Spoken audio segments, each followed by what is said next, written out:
We're a few minutes late. We had a meeting downstairs with legal counsel. Let's start right now with the Pledge of Allegiance. So please join me, saluting our flag. I pledge allegiance to the flag of the United States of America and to the republic for which it stands, one nation, under God, indivisible, with liberty and justice for all. I'm going to ask in a minute that everybody introduce themselves at the table, but I'd like to make an introduction. At my far left is Matt Upton of Drummond Woodson, who is the firm and the attorney representing this district for the next year. That being said, Chris, would you like to start the roll call, please? Chris Blackstone, Principal, Alton Central School. Michael Ball. Sandy Wyatt. Peter Levitt. Steve Miller. Terry Noyes. Kathy Oblinas. Matt Upton. Thank you. Okay, next we'll move into a board reorganization. And at this time, I'm soliciting nominations for vice chair. I'd like to nominate Terry Noyes. I'd like to second that. I'd like to nominate Michael Ball. I'll second that. Okay. Are there any other nominations? Hearing none, discussion? Seeing no discussion, I'll call the vote. All those in favor of Terry Noyes, raise your hands. 3. All those in favor of Mike Ball, raise their hand. 2. Terry Noyes will be the next vice chairman. Before I move to committee assignments, I'm going to ask the board to reaffirm the vote that was made at the previous meeting, at the emergency meeting, for chairman. Does anybody in the board have any objections to that? Okay, seeing none, I'll accept nominations for chairman. We're reaffirming what we did, so Yeah. are we supposed to vote again? If All right, need be, well, I'll step. All right, no, I'll make a motion that we have Steve Miller for chairman. Second. Any other nominations? Okay, seeing none, all those in favor of Steve Miller for chair, raise their hands. All those opposed? All those abstain? Abstain. 2 abstain. Thank you. Next, you have in front of you assignments for committee assignments, but I'd like to go over them. And if you have any adverse opinions, I'd be interested in hearing them. For Budget Committee, I recommend the board rep be Michael Ball and the alternate Peter Levitt. I think this is a very, very important position, and considering we have our own budget meetings in the fall, this is an opportunity to have our newest members essentially move fairly quickly up the learning curve. Mr. Ball, do you have any issue with representing? No. Thank you. Mr. Levitt, do you have any issue as being the alternate? No. Okay, terrific. Next is delegate to the New Hampshire School Board Association. I'd like to appoint Peter Levitt. You will represent the school district in voting mostly for political issues that the board votes to support. There's only 1, 2 at the most meetings during the year. Will that be all right, sir? That'd be great, actually. Thank you. A selectman's liaison, quite frankly, I'll leave that open. I'll take the job if nobody wants it, but does anybody here have an interest in being the liaison to the selectman's office? Seeing none, I'll take selectman's representative. Professional development, I'll appoint Sandy Wyatt. Is that all right, Sandy? Yes. Oh, there you are. Thank you. Support Staff Benefits Committee. I've appointed myself and Pamela Stiles, our new superintendent. Building and Grounds, I'd like to appoint Terry Noyes and Michael Ball. Is that all right with you, Yep, Terry? that's fine. Is that all right with you, Mr. Ball? Thank you. Negotiations for the upcoming teacher's contract will be myself and Terry Noyes. We've done a number of them so far. Technology Committee, I'd like to appoint Peter Levitt, if that's all right with you, to the Technology Committee. Unless Michael wants it to be, because you're doing technology with the high school, I didn't know if maybe you wanted to do both. Yeah, that may be a good idea. Yeah, it makes a difference to me. I can Okay. do, yeah, If you do both, you can at least make sure they're in sync. right. Yeah. Thank you. Okay, so we'll change that to Michael Ball. The Joint Loss Management Committee, I'll appoint Sandy Wyatt. Yep. Okay. Okay, and others committee as needed so far. So far, there are none, but there may be. Do we not have a policy committee? We do not have a policy committee. No, okay. Yeah. The whole Mr. board doesn't? Yeah. Okay. Yeah, the whole board does it. Yep. Mr. Levitt's referring to, there's a policy committee over at the high school, but that is because of the 10 two. of us. There's 10 people, but there's 2 towns, and Yep. the policies of Bonstead Elementary and Alton Elementary do differ. Okay? Okay, next, meeting dates and time. The next meeting for Alton Central School is on June 13th. The next meeting for Prospect Mountain High School is on June 7th. Okay.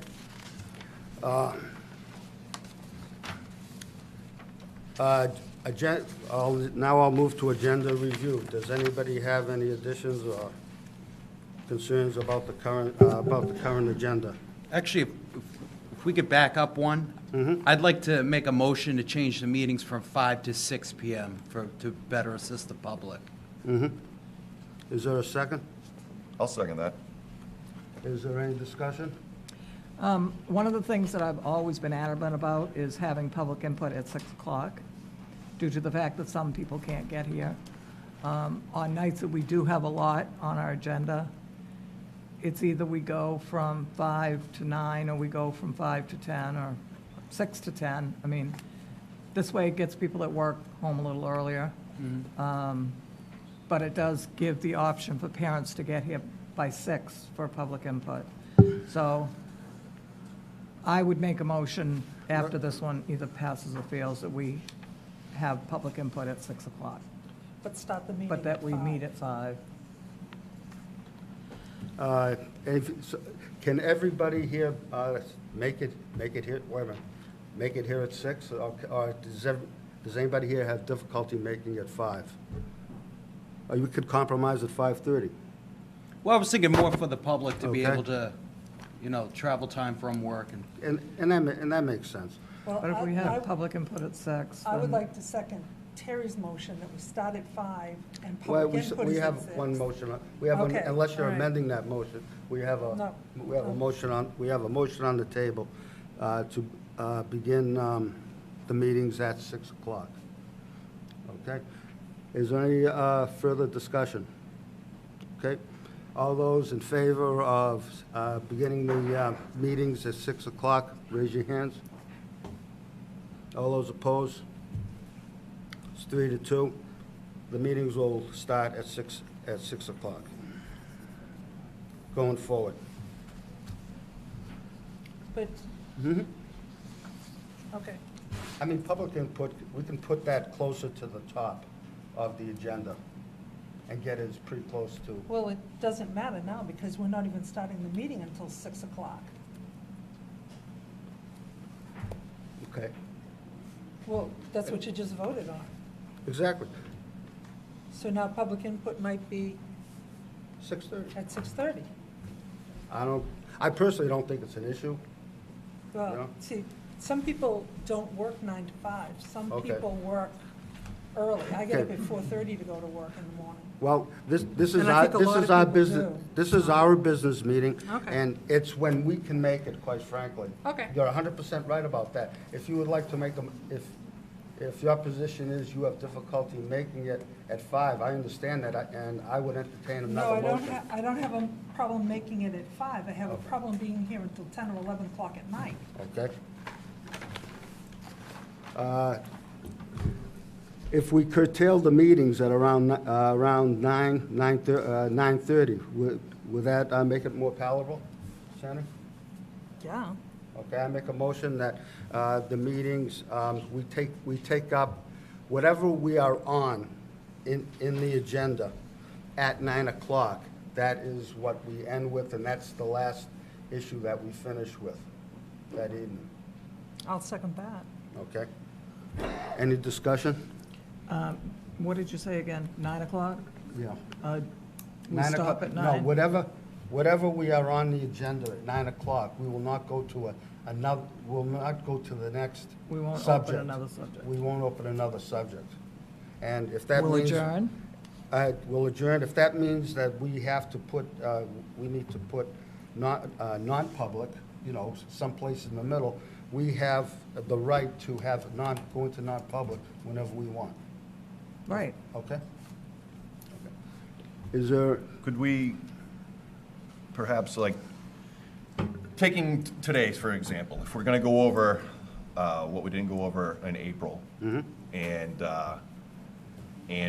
also what we're, this month's agenda, there are, quite frankly, some things that are not as important. So the policies, the first readings, second readings, those are things that I think we can move to the end. And if necessary, if those are things that we don't get to, we could perhaps, 2 weeks down the road, put together another meeting, and can focus on the policies, and that way we can go over them, dedicate some time to them, we can all understand them, but we can dedicate that time just for that. Policies are always at the end of the agenda. Yeah. And That's just, the and way that it's way, always been. that way, at the end of the night, if that's something that gets passed, we pass it, and, I mean, some of them are 2 years overdue or whatever anyway, so. if you would like to, at the agenda review, to move that around, Perfect. that'd be absolutely appropriate. Okay?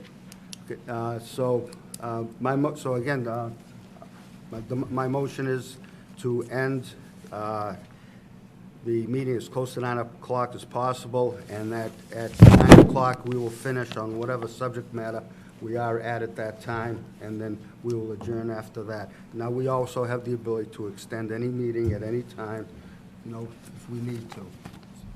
Pardon? You have the authority to waive your own rules. So Thank you. if you're in the middle of an item and people are here and you want to get through it, you have the right to waive your rule and keep going. Okay, so we're going to try and do this somewhere between 6 and 9 then. Okay, so that's my motion. Is there a second? I'll second that. I think I already did. Yeah. Oh, did? Thank you. I'll third it. Okay, I'd like to call a vote. All those in favor? Say aye. Aye. All those opposed? Okay, that's unanimous then. Okay. Before we move to agenda review, I'd just like to make a statement if I could. I'll do it, yeah, I'll make the statement now. Most recently, two community members, Mrs. Tibbs and Mrs. Ransom, requested a meeting with myself, and then with myself as chair, the superintendent, and the principal as well.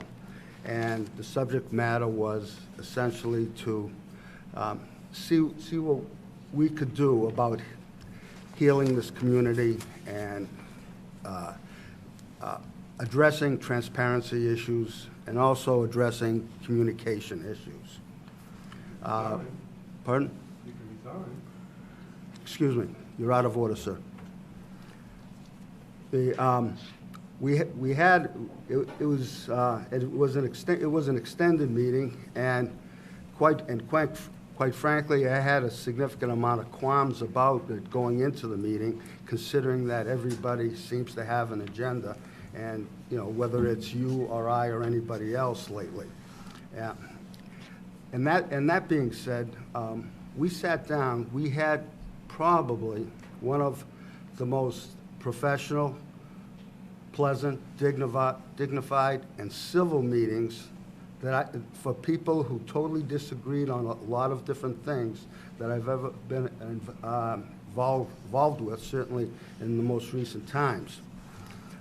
We discussed a number of issues, and obviously, you know, there wasn't a time to spend talking in depth on everything, but we talked about communication, we talked about universal pre-K, we talked about increased seat time, we talked about the reduction in force issues, turnover, SBAC testing, strategic plans, and visions. And the bottom line is that everyone agreed that we can't fix everything overnight. That just can't happen.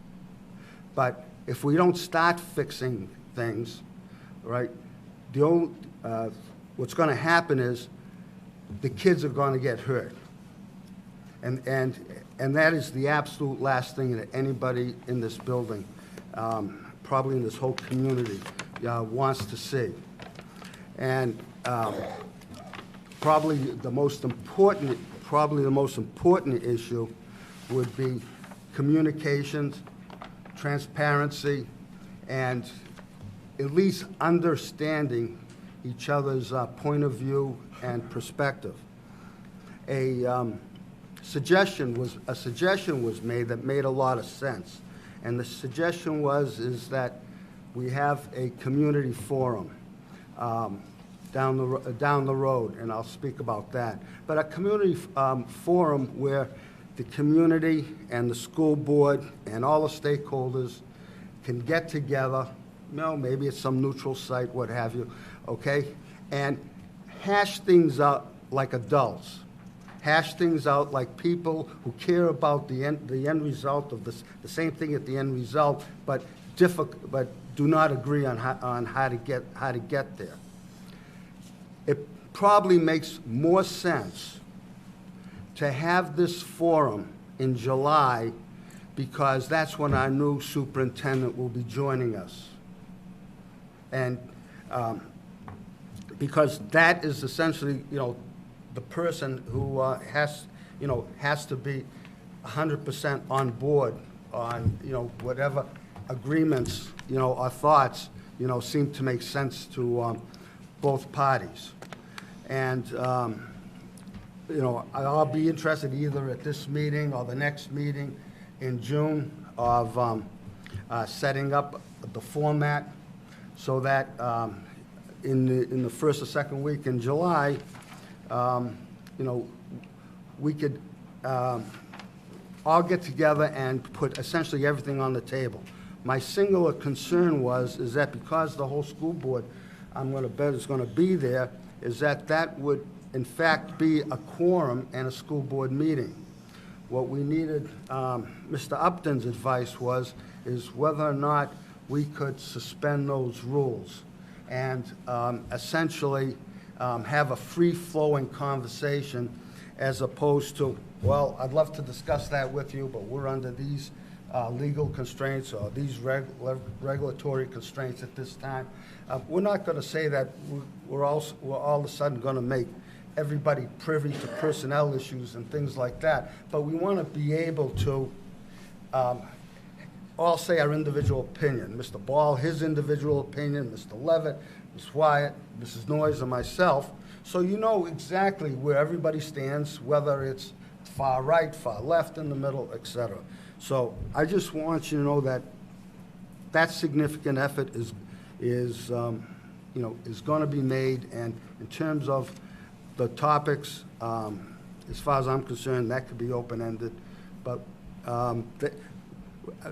the school board may decide to, because I'm not speaking, well, I'm speaking for the school board, but I'm not telling them how they should do it, whether they want to put a quick committee together to determine format, location, et cetera, or just go and do it. Anyway, that's just what I wanted to say prior to the agenda review. Thank you. And now what I'd like to do is, for agenda review, would anybody like to move anything around? Yeah, I'd like to move that we make the policy review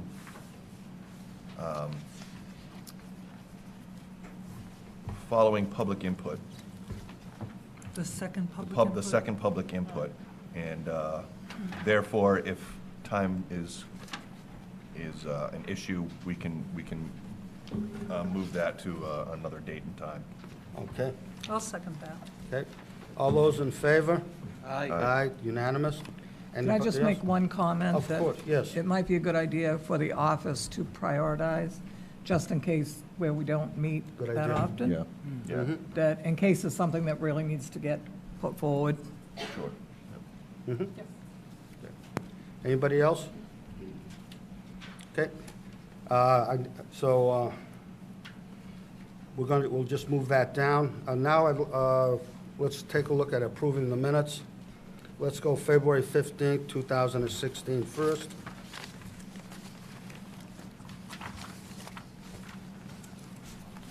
I make a motion that we accept the minutes of April 4th as presented. Okay. You want April 4th? We'll do April 4th first. I'm sorry. Excuse me, but there's no point of order from the floor. That's only in a deliberative session where the voters do vote periodically. A point of order can only take place by a member on this dais right now. Steve, I think what he's probably going Yeah. to say is that public input Yeah. was ahead of that on the Okay. agenda. Okay, So I think that might be what he's speaking to. okay. Okay, so I understand. If you don't mind then, I'd like to suspend the approval of the minutes and back up and go right to public input. Okay, I'm going to remind everybody, 3 minutes, agenda items, subject matter only, and there'll be a total of 30 minutes for total public input. Please state your name for the record. Whitworth. I'm sorry I'm not on the agenda, but if you can answer my 3 simple questions, I'd like to be put on the next agenda. One was for the policy of renting the gymnasium. Can you hear me? Yes, I can, ma'am. So one was for the policy of renting the gymnasium. Okay. Mhm. And when they answer the phone, can they say, Alton Central School, this is so-and-so, may I help you? Because sometimes they don't give their name when asked a question. Okay, so you want, when somebody answers the phone, to give their name? Right. Why I'm asking for the policy, the church asked to rent the gymnasium April the 30th and was denied because it was school vacation week. Mhm. I wondered if that was in your policy. I don't know. Do you I'd have have to. a- I'd do you have to have a research. policy? Yes, we do. May I have a copy of it sent to me? Yes, you may. Thank you. Mhm. Did you have a, Dottie, did you have a third thing? It was answering the phone and the gymnasium? Anything else? That's Okay, it. Thank you. thank you. Good evening, everyone. My name is Cindy McKnight. I'm a resident of Alton, and I have my sons in kindergarten. I just wanted to say first and foremost, and this kind of goes to what Steve Miller was saying, is that I understand that the board and the administration is under an immense amount of pressure right now. I appreciate the endless hours of phone calls and emails that you all have probably been answering, as well as the overall dedication that each and every one of you have shown in ensuring that our children get a quality education here in Alton. I appreciate you, specifically Steve Miller, and the fact that you were the only one to vote in favor of doing away with the lottery for the preschool program back in 2015. It offers me a lot of relief to know that you're in full support of providing services for all children who are screened. Despite all of this chaos and upheaval, I really do remember this about you. So now that brings me to the fact that we have a hard and cold number of 38 children that are in need of ACS's pre-K program.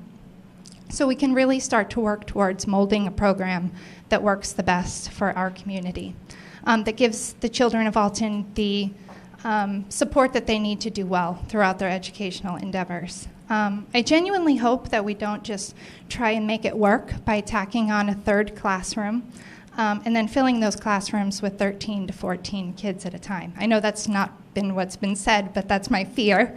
While I understand that the focus is on trying to fit everyone in, and believe me, I really want everyone in, including my own daughter, but simply tacking on a third classroom might not be the ideal situation. Now, I can't pretend to be an early childhood educator. I'm not. But I also can't imagine the strain and the chaos that this would place on a room full of special needs children. When deliberating this amongst yourselves, if you could just keep in mind the everyday realities of what a large classroom of special needs children would look like. As a resident of Alton and a mother of 2 wonderful children, I'm begging you to reconsider cutting the pre-K classrooms down to 2 or 3. With 4 classrooms, the administration could stagger the children appropriately, and that would leave them with a class average of 9 to 10 kids per class, which would be ideal. Knowing your stance in the past, Mr. Miller, I'm hoping that you can understand where I'm coming from as well. Thank you so much for listening. Jeffrey Clay from Alton. All the niceties in the world are not going to change the fact that you folks, the 3 of you, have acted with incompetence and have acted in violation of your own policies and have violated state laws with right to know, and your resignations are warranted. If you want to fix the healing, you're not going to do it with me with soft words. That's not going to happen. All the kissing in the world is not going to make up for what you did.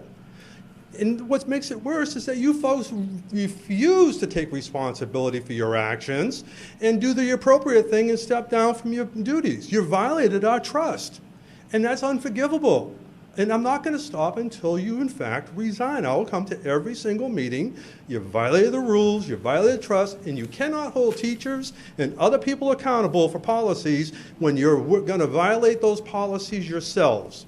Stand up, have some leadership, have some integrity, say, you know what, I made mistakes, I own up to those mistakes, and I'm stepping away from the board. That's what a responsible adult would do. Instead of coming out all of a sudden now, hey, you know what, in July, let's all get together and play nice. That's not going to fly. Mr. Miller, I'm calling for your resignation again. Mrs. Noyes, Mrs. White, you need to step down. And in fact, these 2 gentlemen here, congratulations on your election, but if you don't see the writing on the wall, these 3 are going to run roughshod over you 2 until their terms are up. I don't even know why you're going to serve, because it's already done. You can see it. When they held an emergency meeting when there was no emergency so that they could vote Mr. Miller in, the writing was on the wall. You can sit there and have all the dreams and desires and hopes that you want for this community. Unless these 3 who are in cahoots with each other, your votes don't matter. Your opinions don't matter. It's 3 to 2 down the road.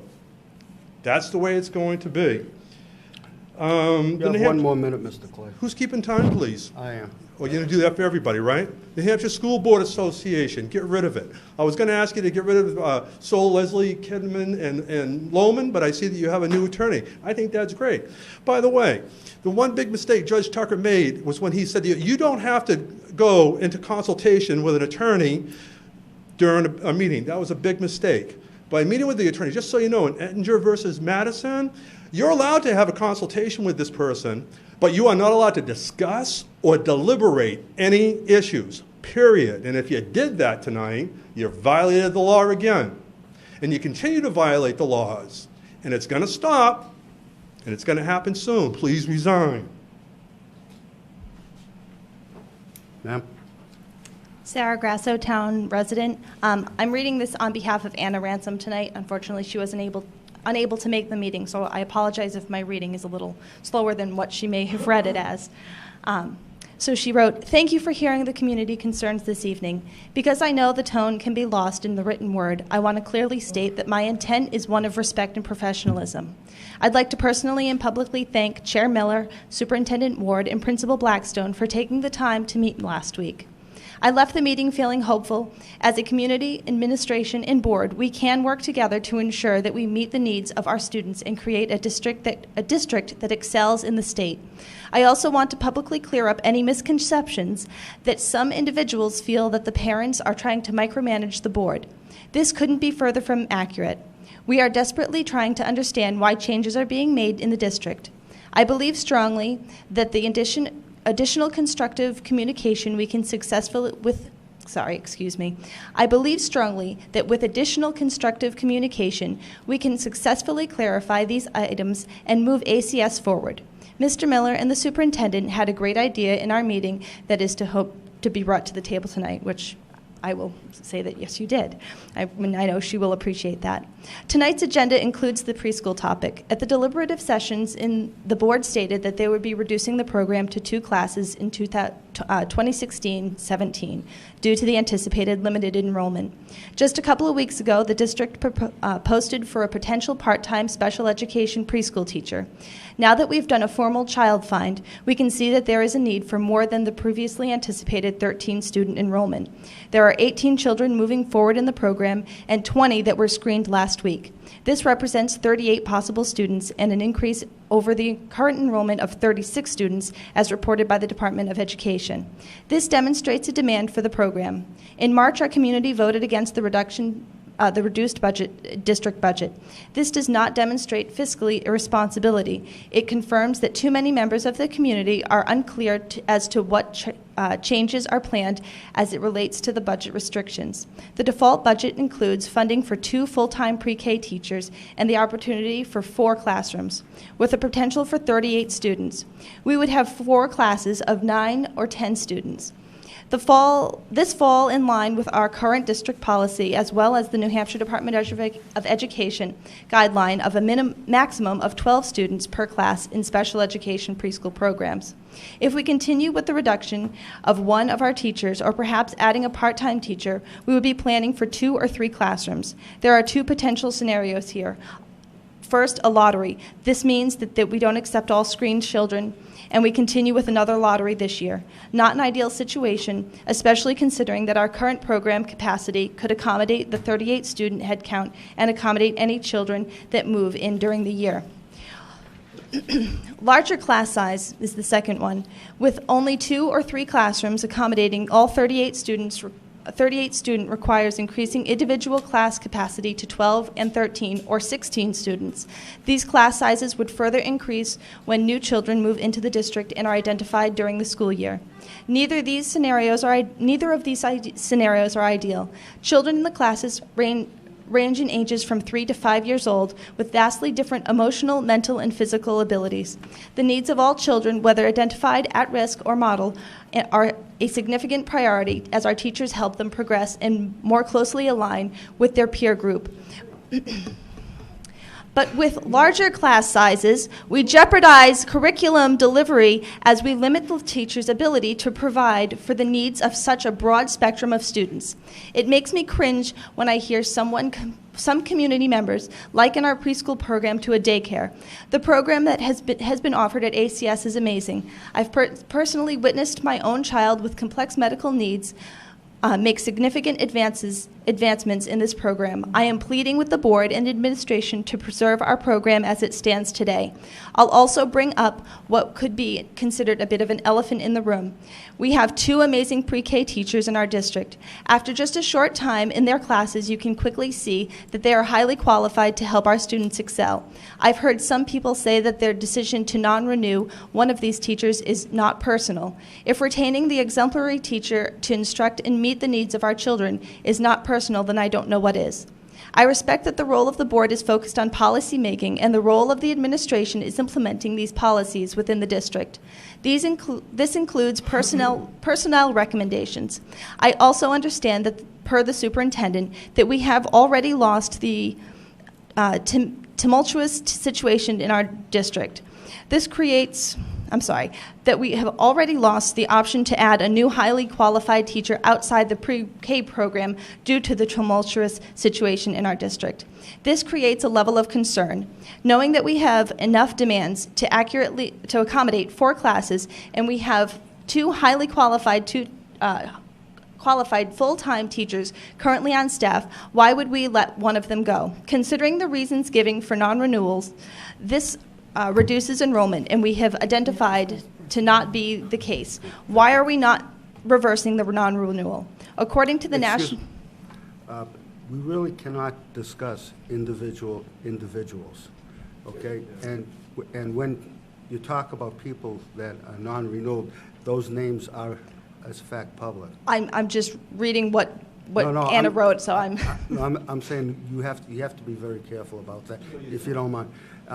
And just to set the record straight, part of our own policy of why I'm letting Ms. Grasso go a little longer than 3 minutes is, first of all, the chairman of the board conducts public input.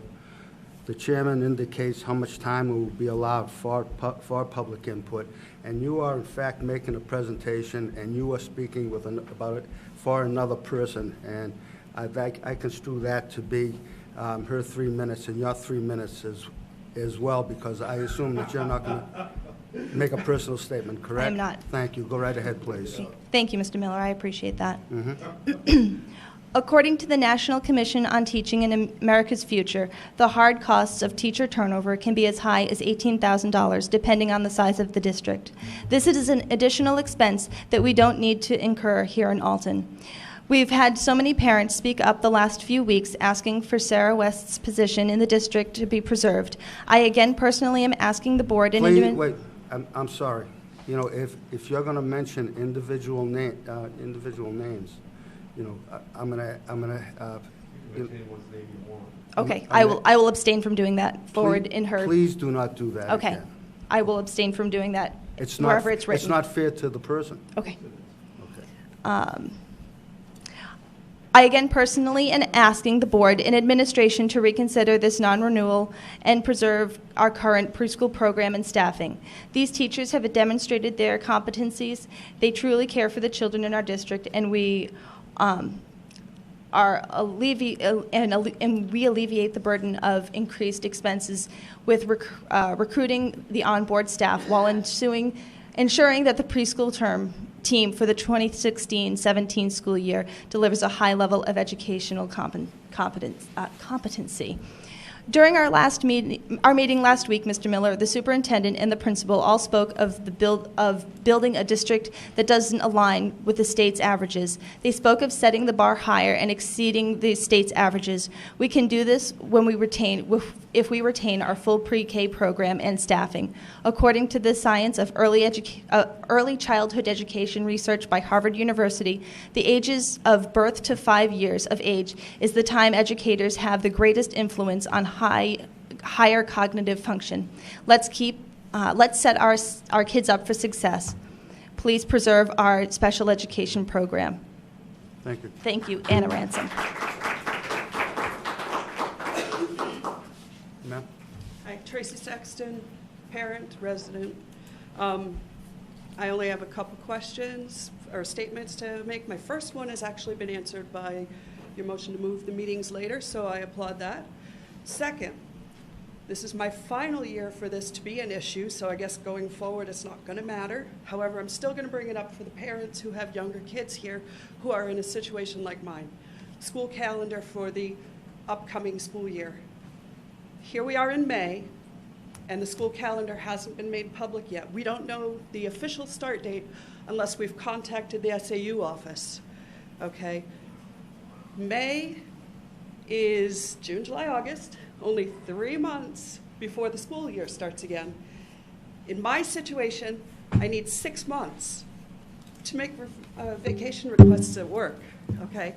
I understand that February may be pushing it, and you can't really set a calendar, but maybe you could set a start date, because I like to make sure that I'm not on vacation when school starts again, so my daughter can be here for the first day. We'll be acting on the school calendar today. I know, that's why I brought it up. Sorry. It's on the agenda, so I'm bringing it up. But I would like to request in the future that you have it presented to the public sooner in the calendar year for the upcoming year. Like I said, next year I'll have to worry about this for high school calendar, you know, but I'm in a situation, like I said, that's specific to me where I need to make that request 5 to 6 months in advance.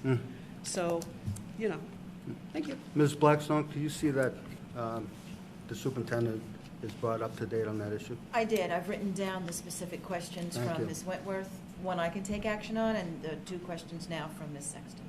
Thank you. And I can leave this with you. You can skip number 1. Thank All right, I gotta go because I appreciate your time. Mr. Jeffrey Clay? Clay again.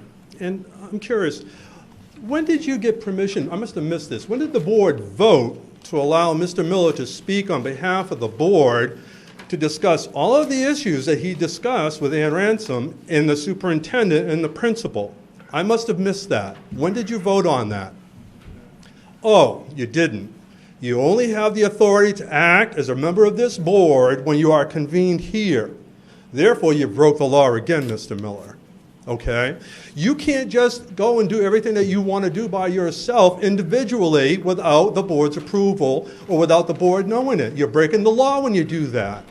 And you cannot allow some people to speak for 10, 15 minutes and think that you're going to silence me at 3 minutes by some willy-nilly, oh, I looked at my clock and you're done because you don't like what I have to say. That's not ever going to take place. Your incompetence, Mr. Miller, precludes you from serving as the chairman of the board and, in fact, from serving on this board whatsoever. And if you don't believe it, you can talk to the new attorney. And you know what the attorney's going to say? He's going to say the same thing I'm going to tell you because I'm going to take it to the court. The public participation policy that this board has enacted is illegal. You cannot sit there and tell people they cannot say someone's name. If I want to say Mitt Romney, he's not here to defend himself. Guess what? I'm going to say Mitt Romney. If I want to invoke Mickey Mouse, I'm going to say Mickey Mouse, and you're not going to stop me.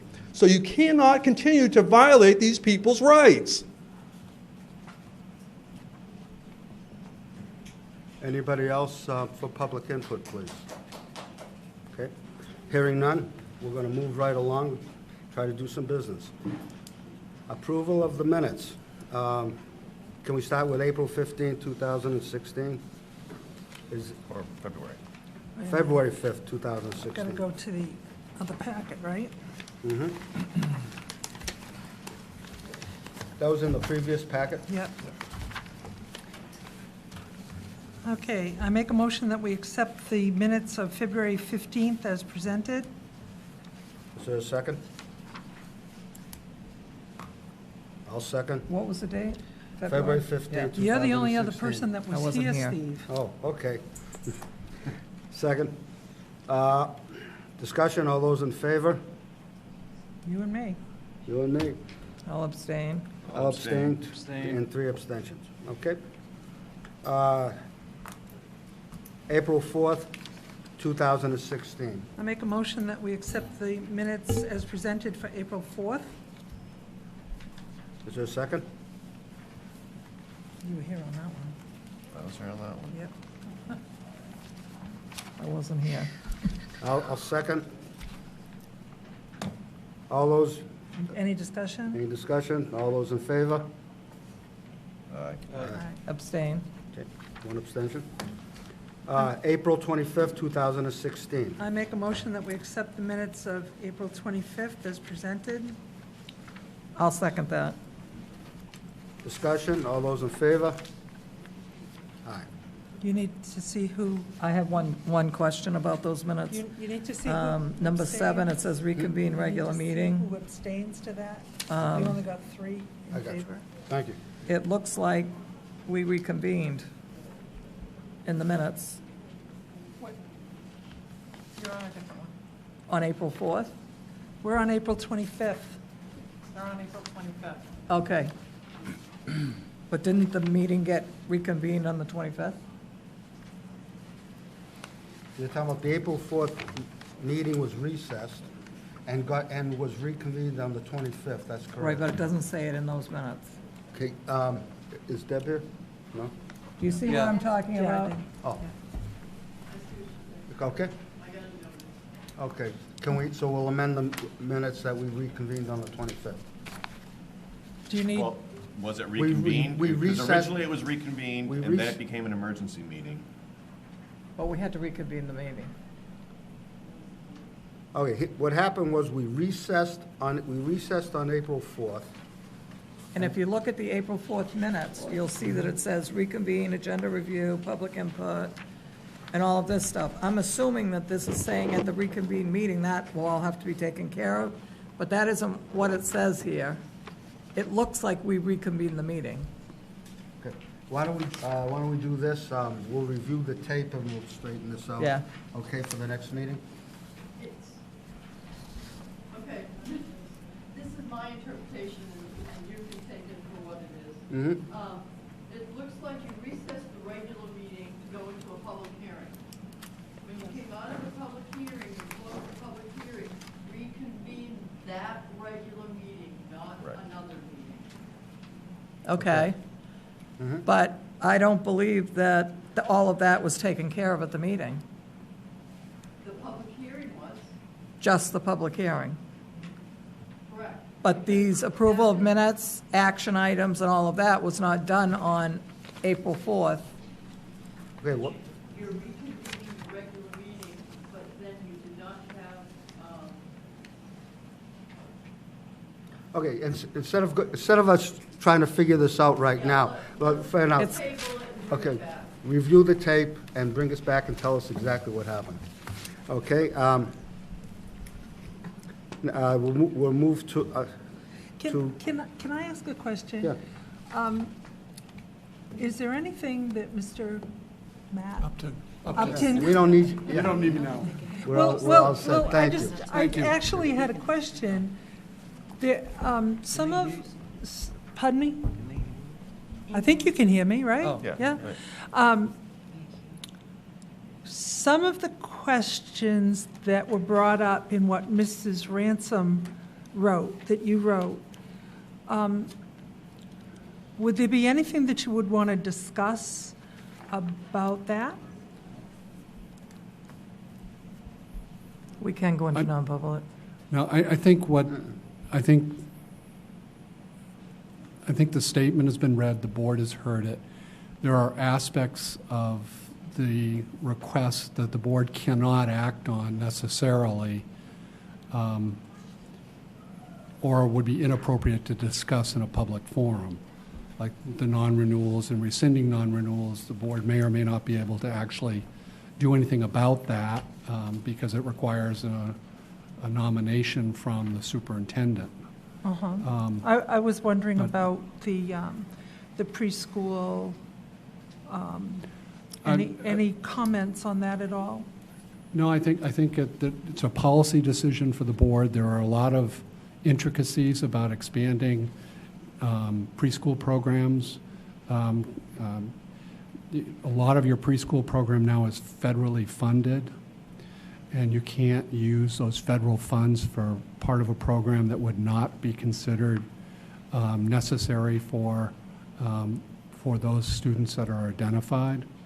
So opening it up to a community-wide program presents some challenges, but that the board might want to consider, as we've discussed, putting together a committee, engaging the community, and talking about ways to resolve those issues in a way that might be satisfactory to everybody, including, the other stakeholders in the community, such as some of the other child care programs in the community who could potentially lose children and lose business, so that the school district is not directly competing with those child care programs. So, it's a very complicated issue. There are a lot of cases out there that talk about when public entities get into businesses that compete with other local businesses.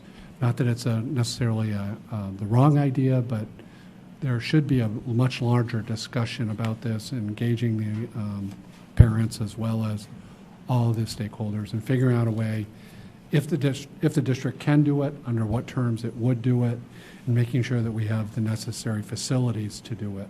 There are a lot of different regulations that come into play when you enter into running an active preschool that really do not necessarily come into play when you're running a special ed program with a certain amount of regular ed modeling students. So all I would say is it's a very complicated issue. It's not something that's that easy to address overnight.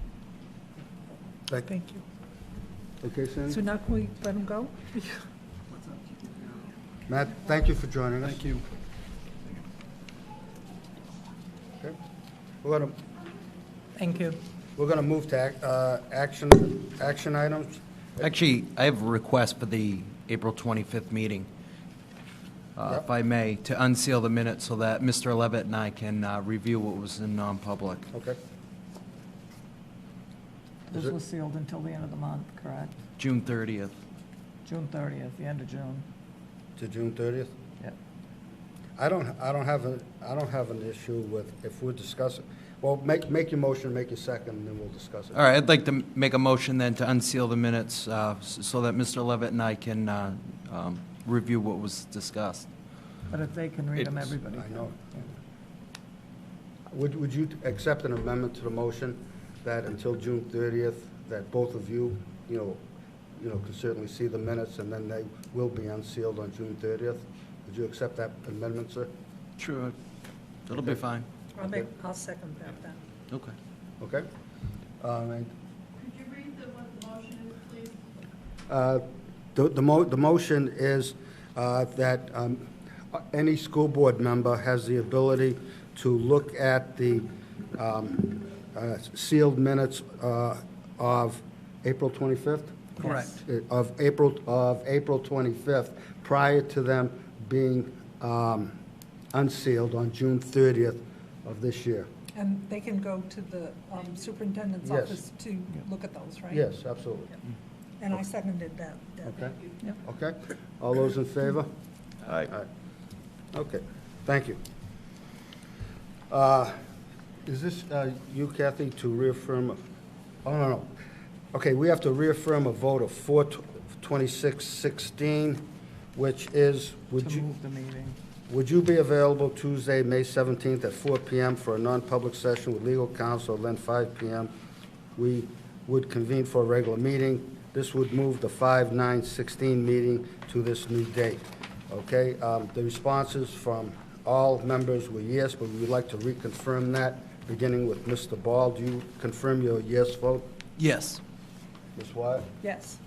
Mr. Levitt? Yes. Yes? Yes. Okay, thank you. Good, Kathy, accept and expend unanticipated funds. Yes, at the board meeting of April 4th, you all took, I want to make sure I'm calling it right. Yes, you had the public hearing to accept the unanticipated funds. In the regular board meeting is where you need to vote to accept those. That's part of the legality of it. So, Peter and Michael, did you get a copy of that?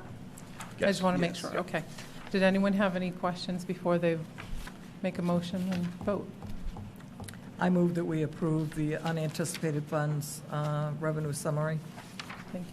For $312,564.78. Yep. And I'll second that. Okay. Discussion?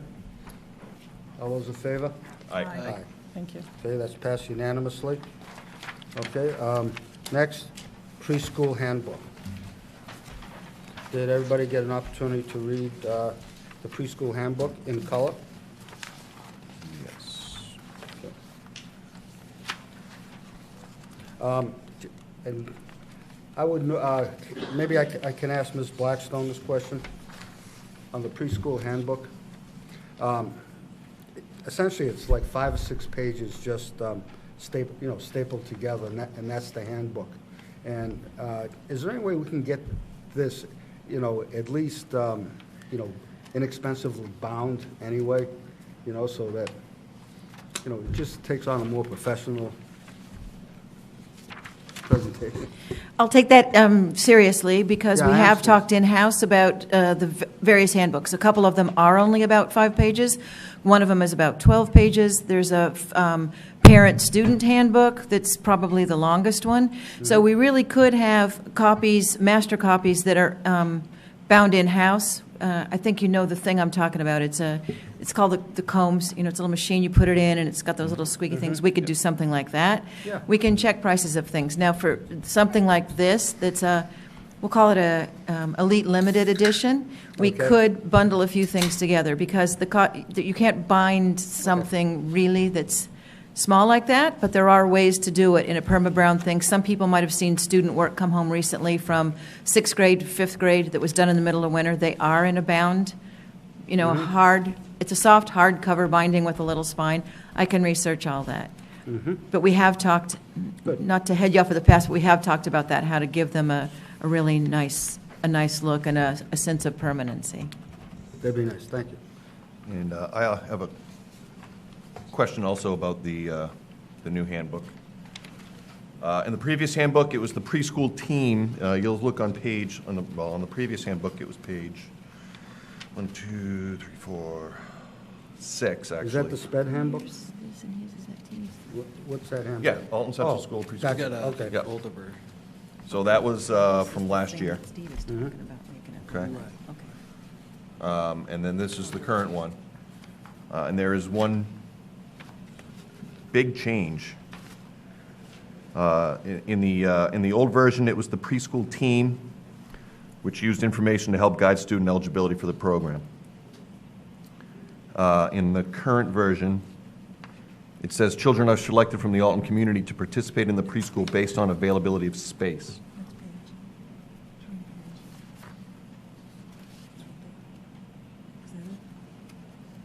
Is that it? Yes, that was it. Okay. So it is the same. Is that Well- still your position? I guess it still brings up the question. Is it based on the needs, student needs, or is it based on availability of space? Ms. Blackstone? With the board's approval, could we ask the special education director, who is sitting here, although she's not at the table, but the board Okay. would need to approve addressing her? Or Would you join? Jen, could you join us here, please? Okay. I think in the simplest form, it's both, but I think this would need a lot more explanation than we have time for tonight to truly get into the intricacies of the requirements of a special education early childhood program versus a preschool with typical peers. So the basic, my simplest answer right now is it's both, but an early childhood special education program has to be driven by the needs of the identified special education students. Okay. Great, thank you. Thank you. Thank you. Anybody else?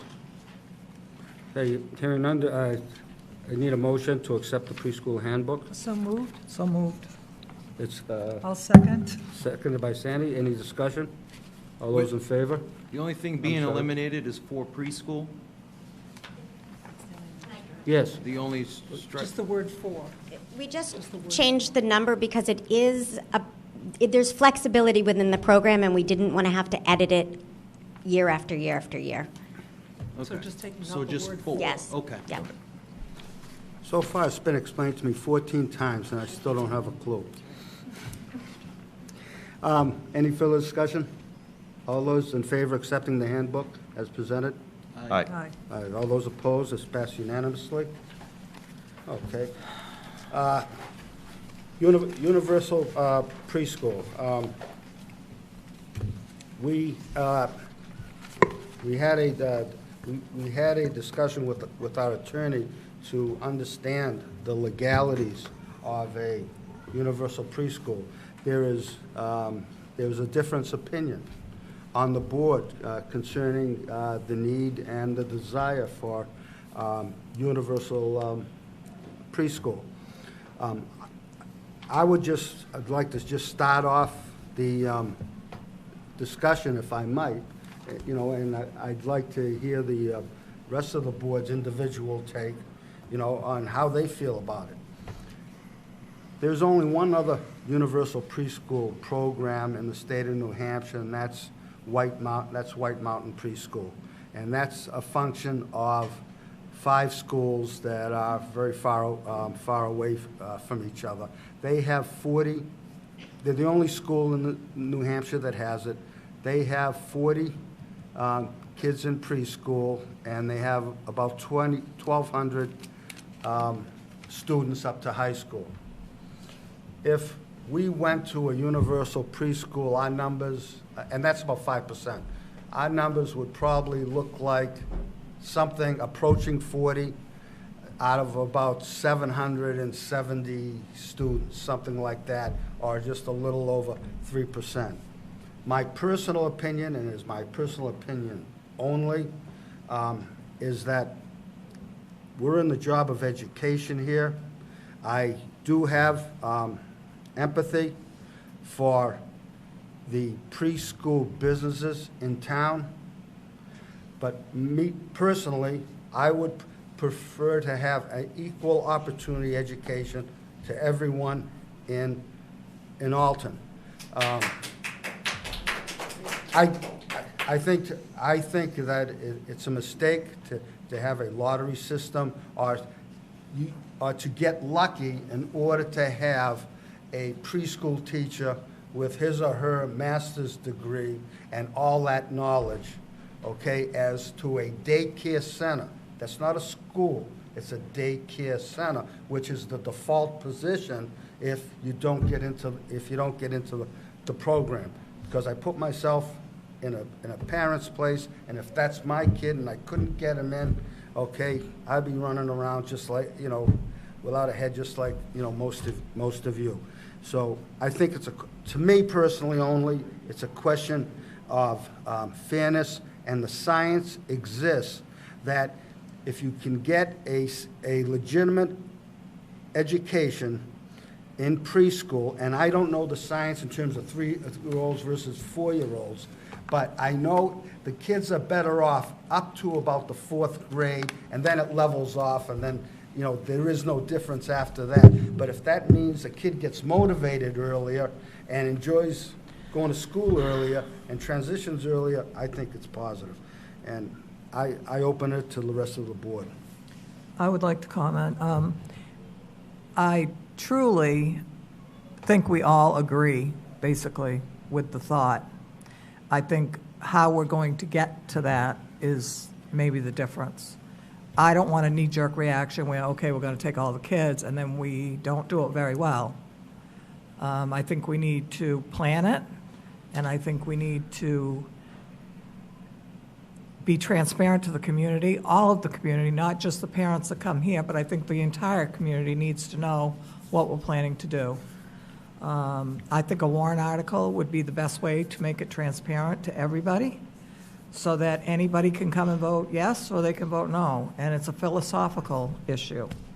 So that's where I stand. I'm not against preschool per se. I think the program that we have right now is great. I don't know that enlarging it is better or not. I don't know. Nobody has come forward and studied it.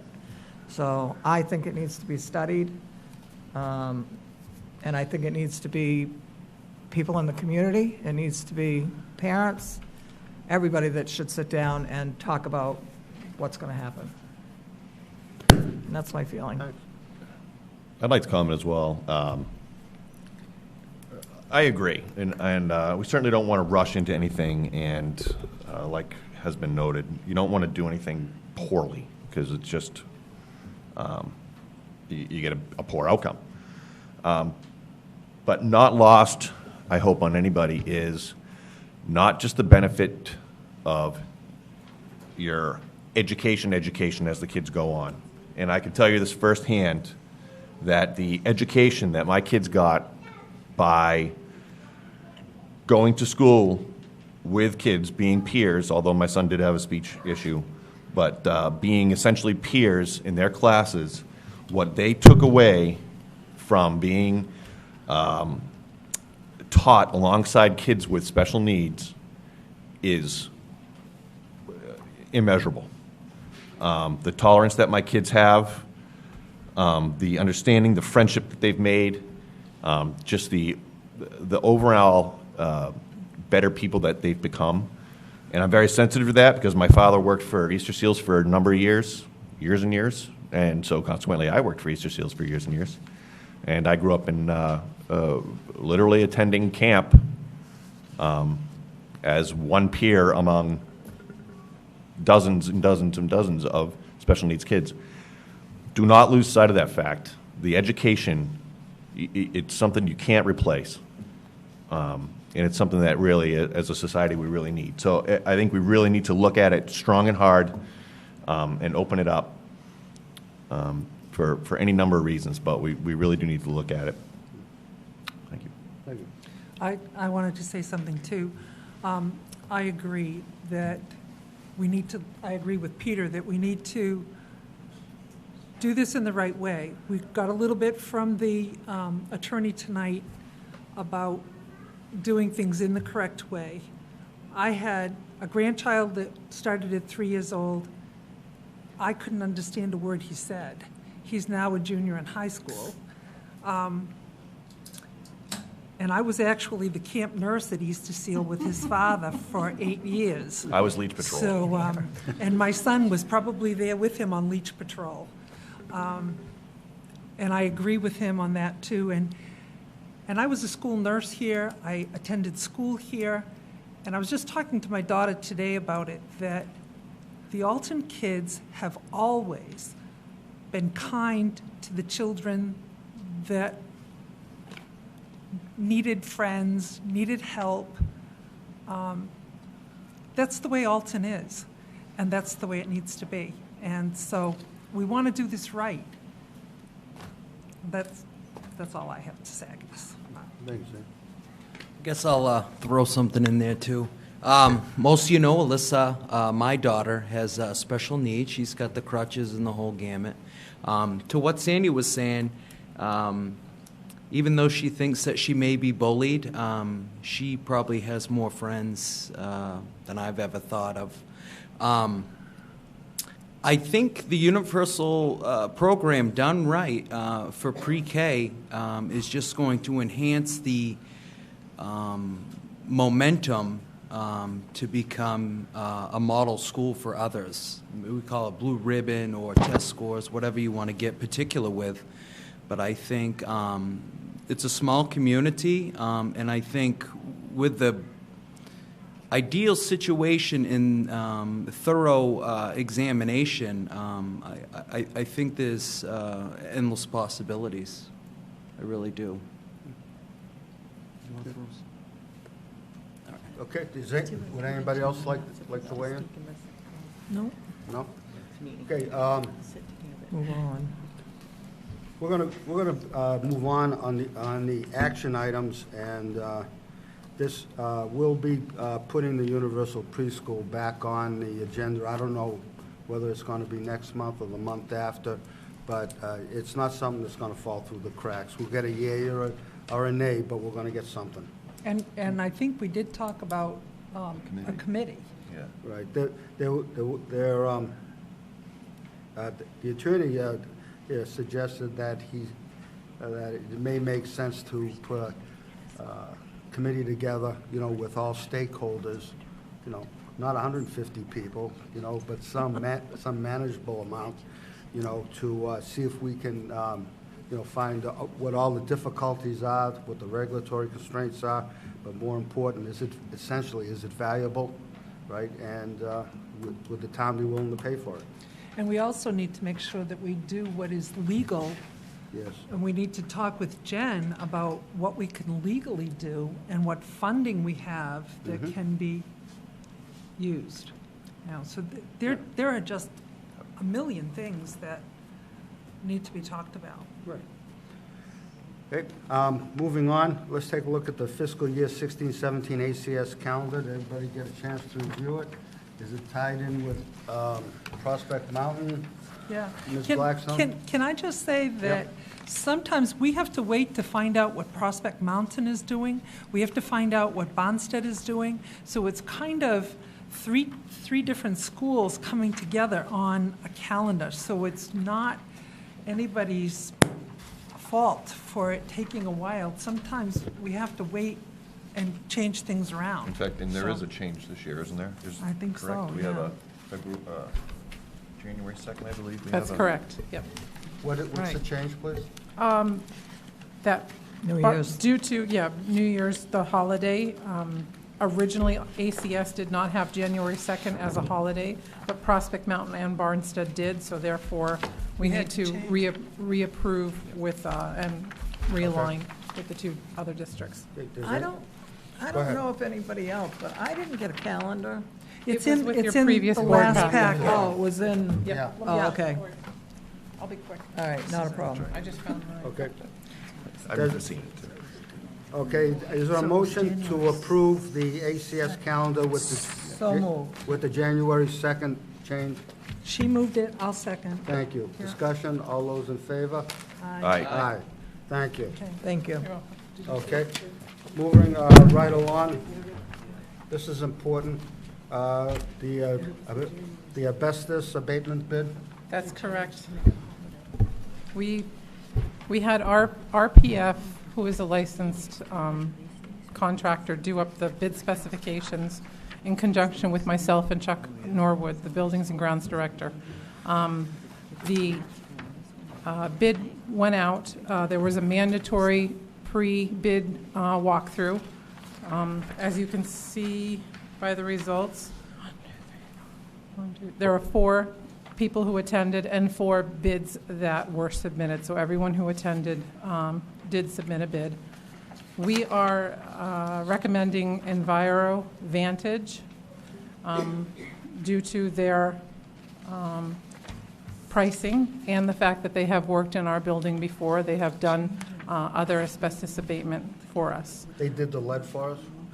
The lead, Did they do any lead for us? they did asbestos abatement Just for a us. bit, perfect. Yep, yep. In the cafeteria? That's correct. All right. I also spoke with RPF and out of, I think they're out of Northwood, to see whether or not, they had some input on this because they work with these companies regularly as well. So they absolutely felt the same way as we did, that EnviroVantage was definitely a very good company to award the bid to based on the pricing and their abilities to get the work done.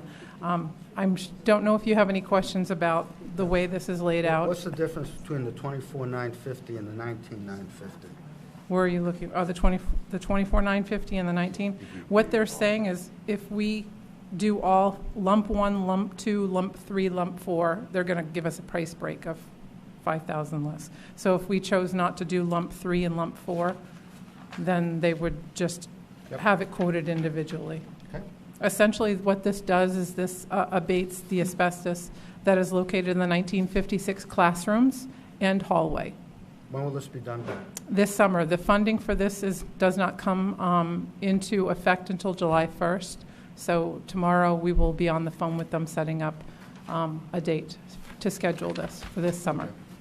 Can I make a motion that we accept, Enviro Vantage in the sum of $19,950 to do all 4 lumps? Yes. I'll second. Discussion? All those in favor? Aye. Before we move on to the next one, can I ask Mr. Levitt if he would reconsider being the selectman's liaison?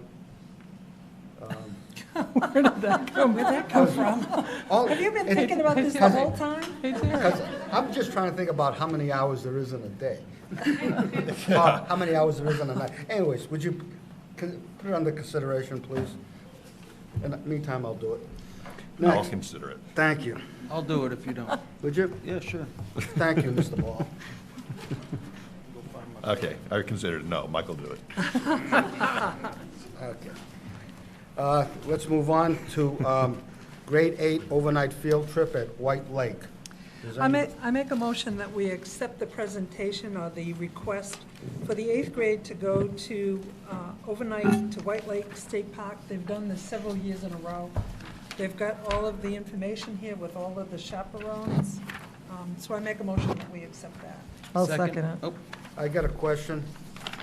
The application, Ms. Blackstone says not complete, waiting for the chaperone list. I understand that, and I understand that. I just saw that in my packet today when I got it this afternoon. There are ample chaperones listed.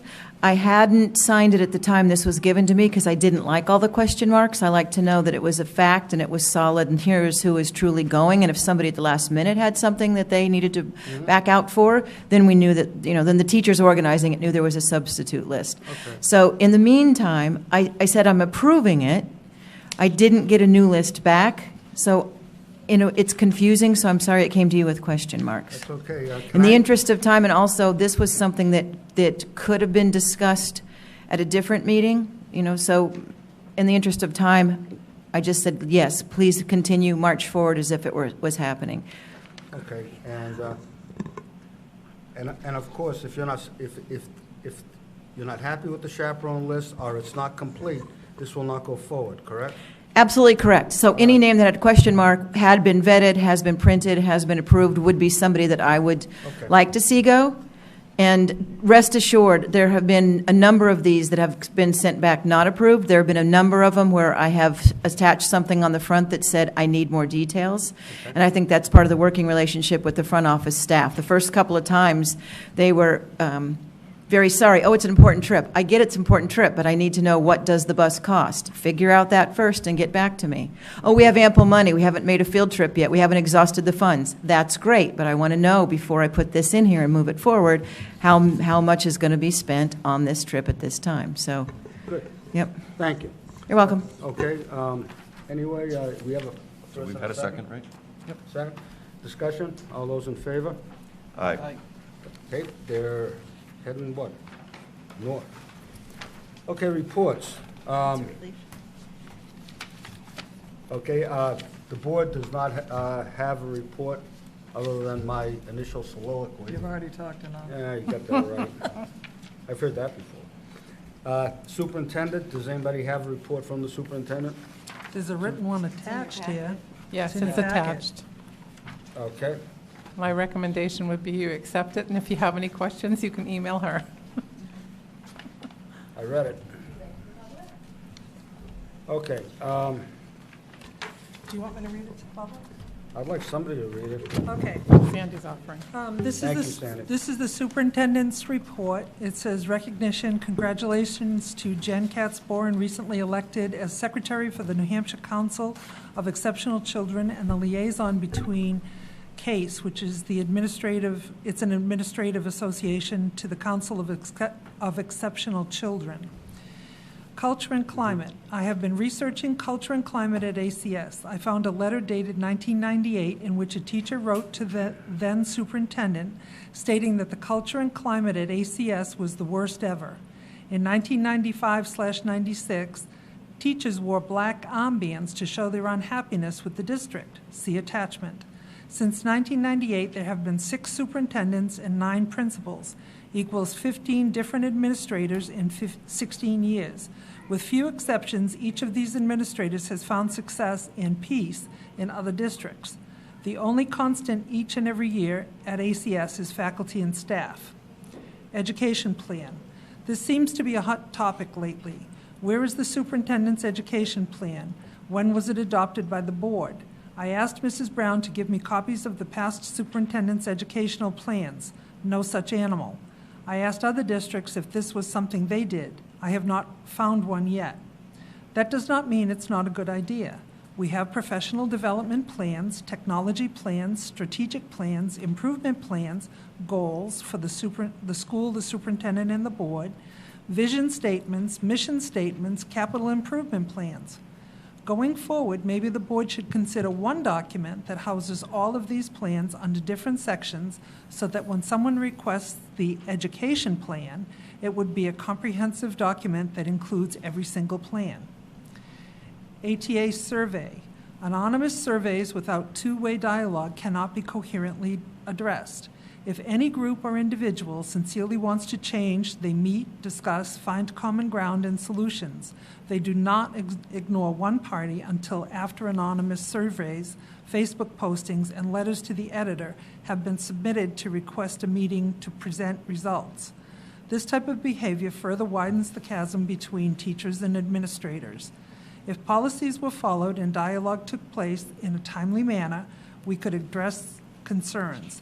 See attached policies KE, KEB, CBA 8.1, 8.2. The next section is schools in need of improvement.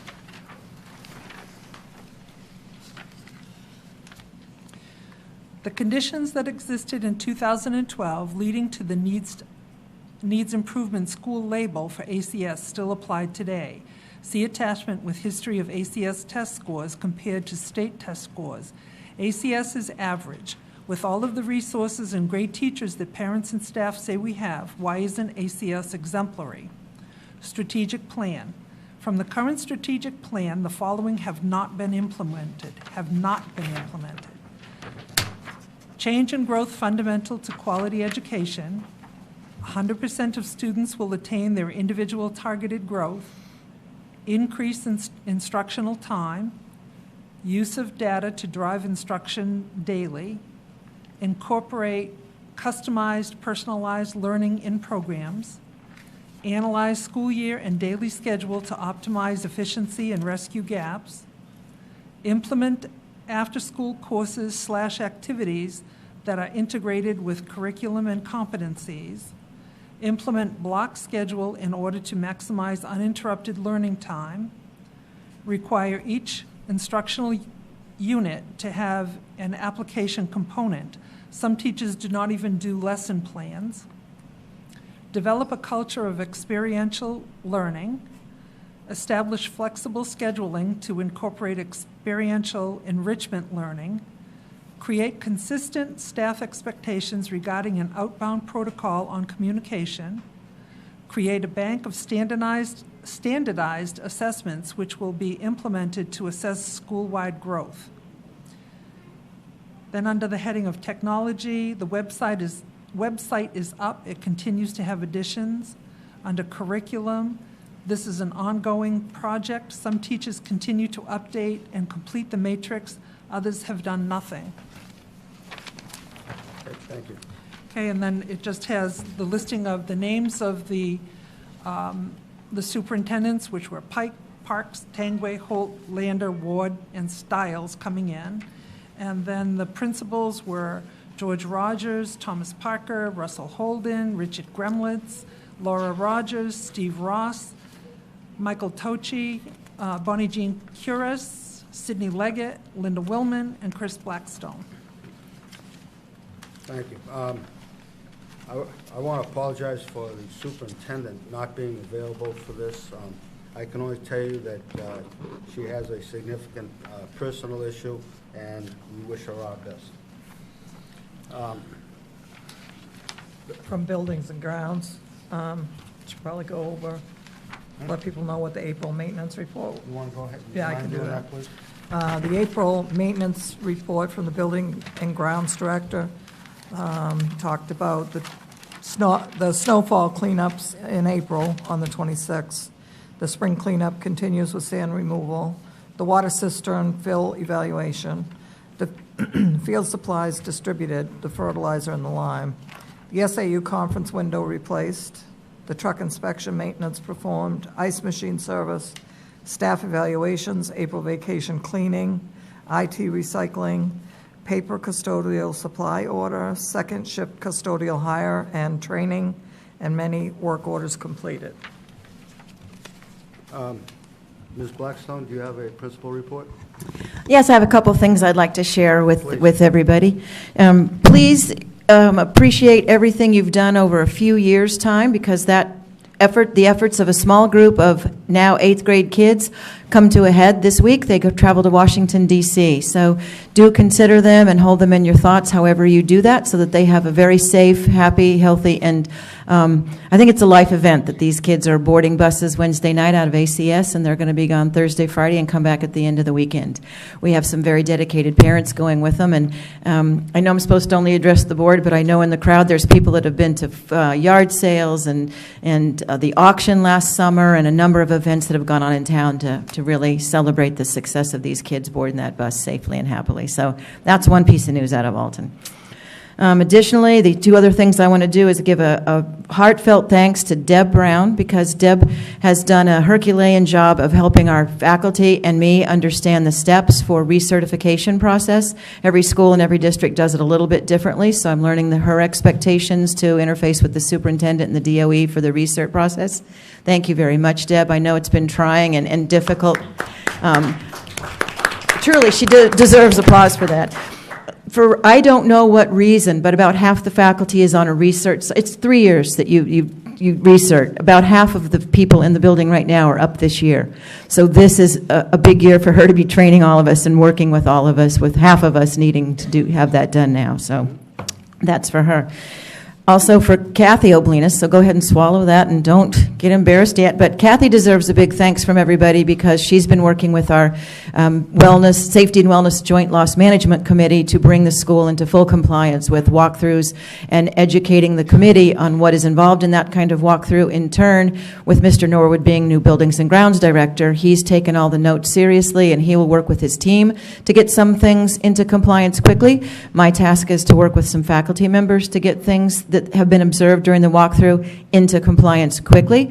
Other things she'll be bringing forward that might take funding or additional manpower or reallocation of some staff in the summertime to get the whole building right where it needs to be for the health, the safety, and the wellness of everybody, community members alike. We have a large number of people who use that all weekend and many nights in the week, so this is for everybody's benefit. So Kathy, I know it's taken a lot of your patience to explain that and answer sometimes the same question over to two different ones of us that are working with you. So truly thank you for that too.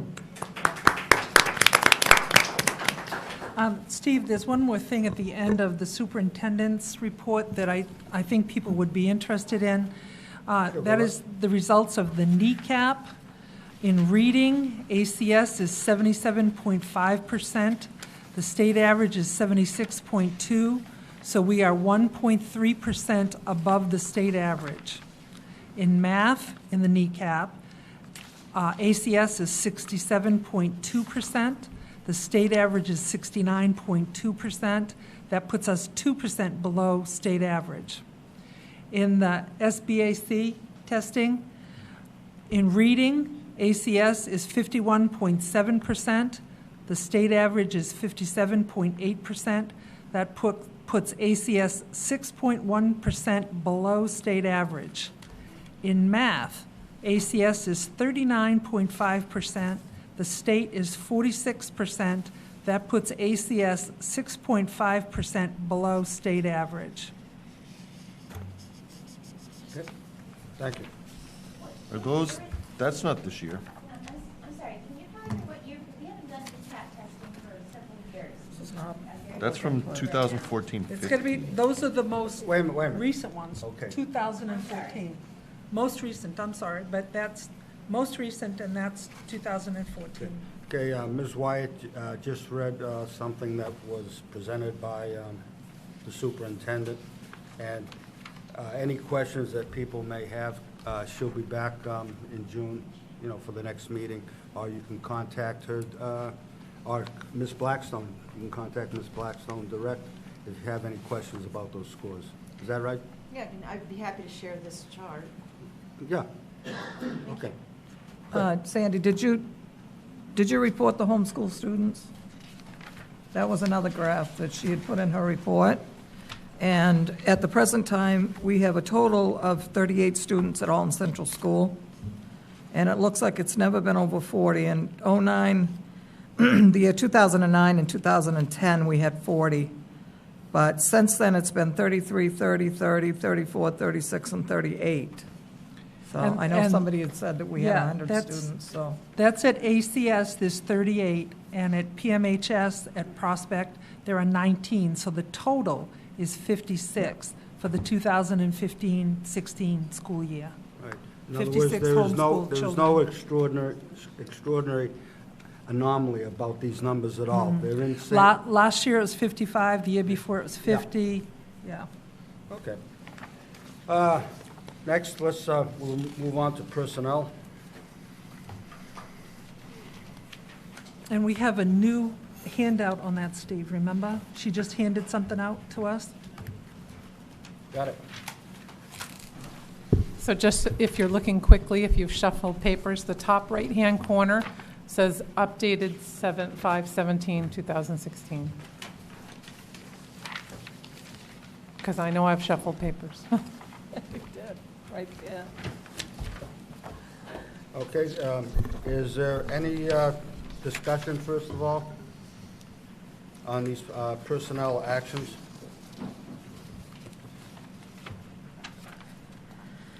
Okay. I'll accept the motion. Do you want me to No, read them? not yet. Okay. It hasn't been accepted yet. Do it as a whole? Pardon? Do you want to do it as a whole? I would do it as a whole because you can't carve out individual names. Right. So I move that we approve the superintendent's recommendation for personnel actions. And I'll second that. Is there any discussion? And discussion would take place in non-public if there was any concerns on any individual names. No? Okay.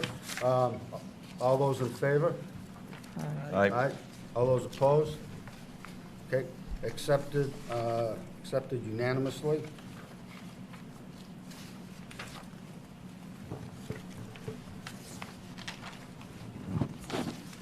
And I'll just go through the, with the permission of the board, I was just going to mention the name and, for instance, where it says retirement, retired. Anybody feel that's inappropriate? No. Okay. Under retirement, Elizabeth June Russell. Under resignation, Joan Cross, Kimberly Mokry, Elizabeth Lichtenberg, Kristen Brooks, Sherry McIntyre, Dennis Romano.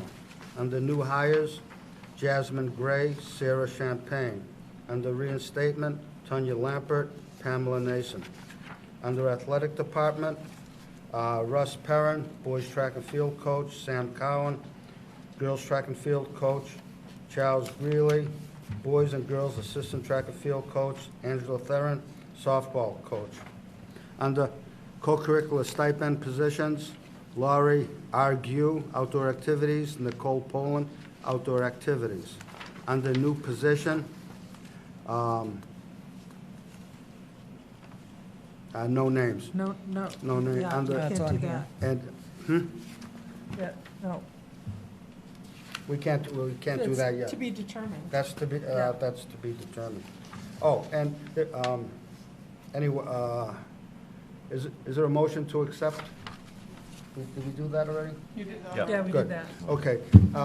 If I remember, the superintendent requested permission to offer a letter of intent to hire for a math teacher, for a critical shortage math teacher. Do you remember that? Was it a, I just don't see it here, and I think that's something that we Yeah. would need to well, we address. talked about it. We talked about these things. You read the before, but he I read the don't- names. I don't see Where is it? Yeah, but Yeah. she needs permission to hire somebody for the critical shortage math, doesn't she? Just say critical No. shortage. No. Just critical shortage. Just critical shortage? Critical Okay. shortage areas, thank you. Critical shortage areas, okay. And the only person I can hire is the superintendent. Anyway, is there a motion to allow the superintendent to offer a letter of intent of employment for a critical shortage position? Yes, absolutely. I will second make that that. motion. And seconded. Is there any discussion? Okay, all those in favor? Aye. Deb, would you see that information is passed? Did I miss anything else? There were also, in our original packet, 2 job descriptions.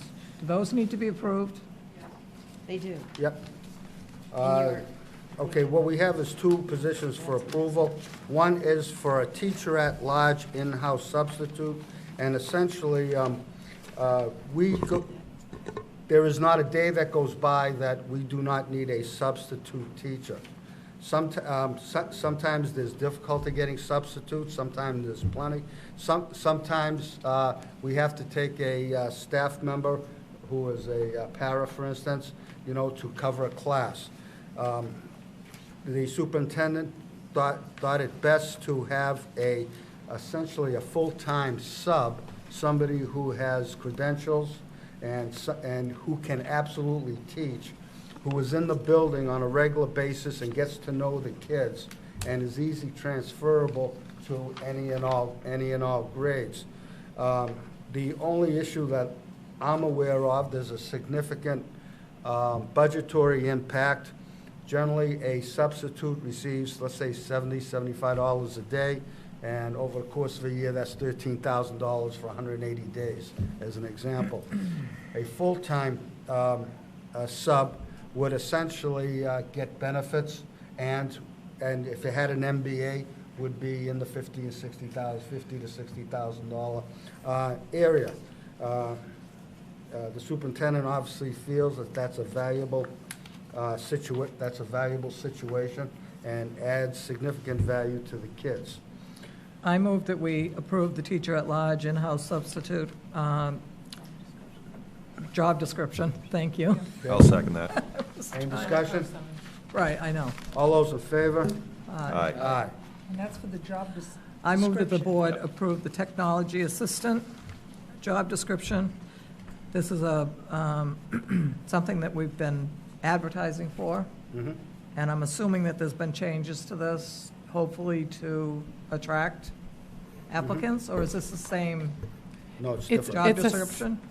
It's slightly different, just to key in on specific qualities that they're looking for, whereas the other technology assistant who is already here does certain things. This is tweaked to fit the needs of our technology infrastructure.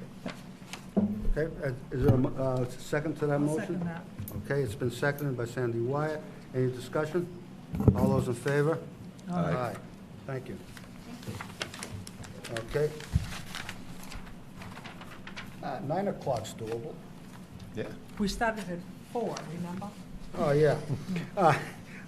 We're skipping policies this time, and let's move to informational items, financials. Did everybody get an opportunity to take a look at the financials and tear them apart? Nice try.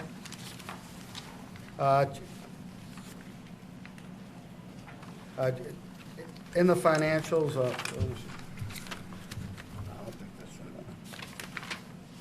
okay, financials. Any questions on the financials? Okay, hearing none. This is just an informational item, so we don't have to accept it. A bill's a bill. Enrollment, I'll just bring everybody up to date.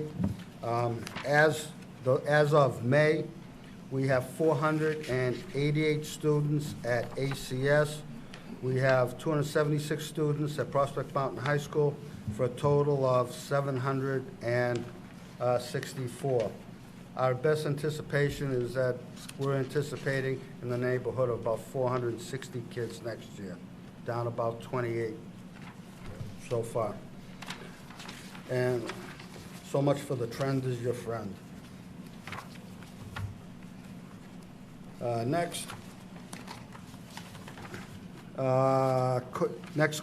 Correspondence. Everybody has, I'm not going to read all the correspondence, but everybody has a copy of that if anybody has any questions.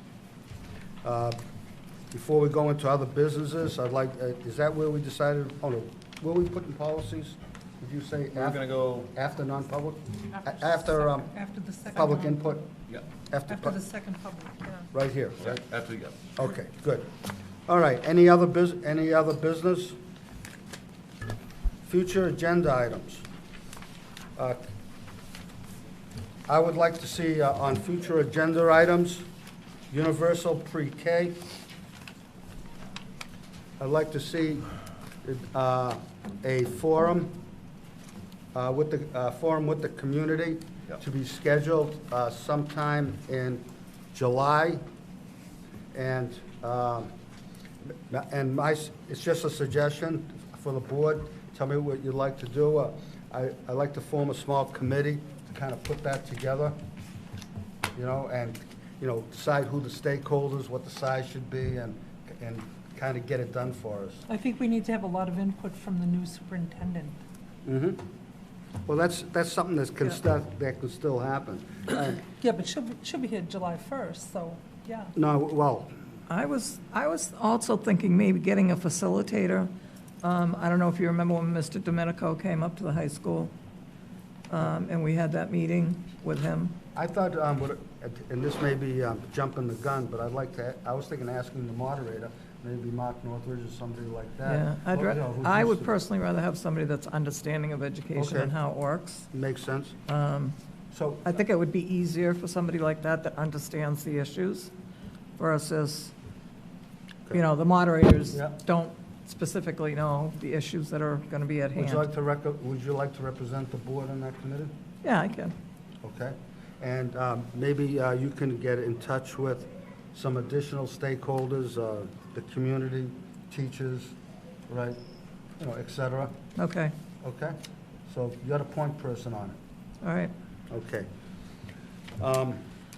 I think this forum is a critical issue, and I don't want to, I personally would not like to see it go to August, September, October, and I'd like to, Well, our budgeting is in September, October, so we really should have an idea of what we're going to do going forward, yeah, so that if we do a warrant article, it'll be done in time for the maybe the end of July, if we the could budget put a forum together process. by the end of July. I'd like to let Pam Superintendent Stiles get here and get her feet a little wet before having to moderate something like that. That's why I was thinking maybe a facilitator would be better.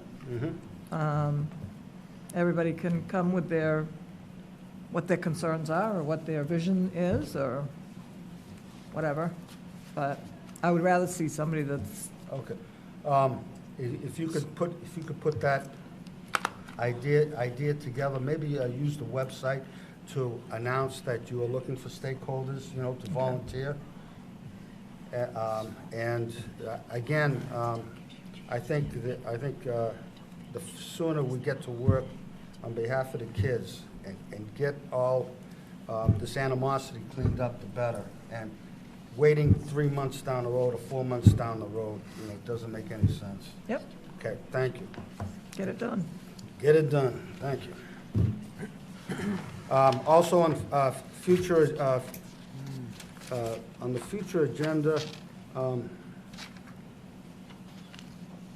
for next month, the policy on renting the gym. I wrote that down Okay. from when Ms. Wentworth spoke. Okay, now she had that, and she had answered the phone, and you can take that up. And was there a third one, or there wasn't? I believe when Ms. Wentworth first stood up, she said, I have 3 things I would like to bring to Right. you. And she stated the one, I wrote it down, which was about answering the phone. She stated the second one, which was about the, you just mentioned it, the rental policies. Yep. And then one of you, Sandy, I asked for the her if there was a verification. third, and she said, no, she was done. Correct. Yeah. And I think her eye contact said that I felt like she was Okay, finished. would you, I can- you may want to suggest to the superintendent that she take a look at the policy and. I have that written get a down to hold of- pass on, yes. Okay. It will include buildings and grounds as well in that thought process, and I would Yep. like to go so far as to say I'll see exactly what was Ms. Wentworth, what was her event, was there other mitigating factors? I don't know what her event was by heart right now at this time in the vacation period. Yeah, I mean, it could be that they needed the gym, and were we doing the floor in the gym on vacation time? I don't know. There were a few things going on, I'll Yeah, yeah. Okay, so we got the forum, we got the pre-K universal, universal pre-K. Anything else for future agenda? I would, I shouldn't talk. Go right ahead. Thank you. I was supposed to ask if respectfully, can I talk? I'd like to request that I have a student presentation on the future, on the June agenda for you folks. I'd also like to suggest you think ahead, and perhaps we could know there would be a standing thing maybe every other month. I could request a student presentation. We certainly have exciting things that students can present to you about, be it returning from a field trip, being some sort of a contest they're doing, how that went out. We have ample things that I think you could be interested in seeing, and I also look for more opportunities for them to have the 21st century skill, which we need to focus on speaking and listening and how to give a formal presentation. So, but I would like to have time in June. I would love that. What's the date of 8th grade graduation? The last day of school is the 16th. That's a half day of school for students, half day, the rest of the half day is for faculty. The 15th at 6:30 is the 8th grade ceremony. Okay, and for the new members, we're all invited to go to that and to be there for the 8th grade graduation. Okay? Good. And you get a front row seat. Thank you. Your feet are on the parquet. Okay, non-public session. I don't have a need for a non-public session unless somebody else does. Anything for non-pub? I don't know. Yeah. Oh, that's refreshing. Okay, let's second public input. Please just state your name. And Chris McStravick, town resident. One of my favorite musicals is Into the Woods, and one of the best lines in that movie and in that musical is, in order to get what you want, better see that you keep what you have. And I'm happy that you are exploring universal pre-K. Can we please make sure we maintain the program that we have and all of the good that it's done, that many of you spoke about, and the positive impact that it's had on our students? We were supposed to be a model school next year. I would love to see that happen, and I want to make sure the program we have continues to provide the amazing experiences that you are all talking about. Thank you. thank you. Thank you. Karen Perry-Tonoff. I'm a parent of a senior 7th grader and a 2nd grader. And I wanted to bring up the March meeting request since that hasn't been addressed by the board. 2 months ago, 130 voters respectfully requested that the board hold a March meeting in order to deal with urgent and time-sensitive issues. Scheduling this meeting to listen to the public was fully within the board's power. Since the board has not addressed the petition, I would like to ensure that it becomes part of the record of this meeting. The petitioners sought to limit and reverse damage in our school environment until a community-vetted and board-approved strategic educational plan is in place to be carried forward by the incoming superintendent. These concerns and the desire for a timely meeting after the elections were a result of the lack of communication from the board for months, and I hope this is changing tonight. On behalf of 130 voters, I would like to read a summary of the action items requested in March and respectfully request that the board add the petition to the agenda for the next meeting.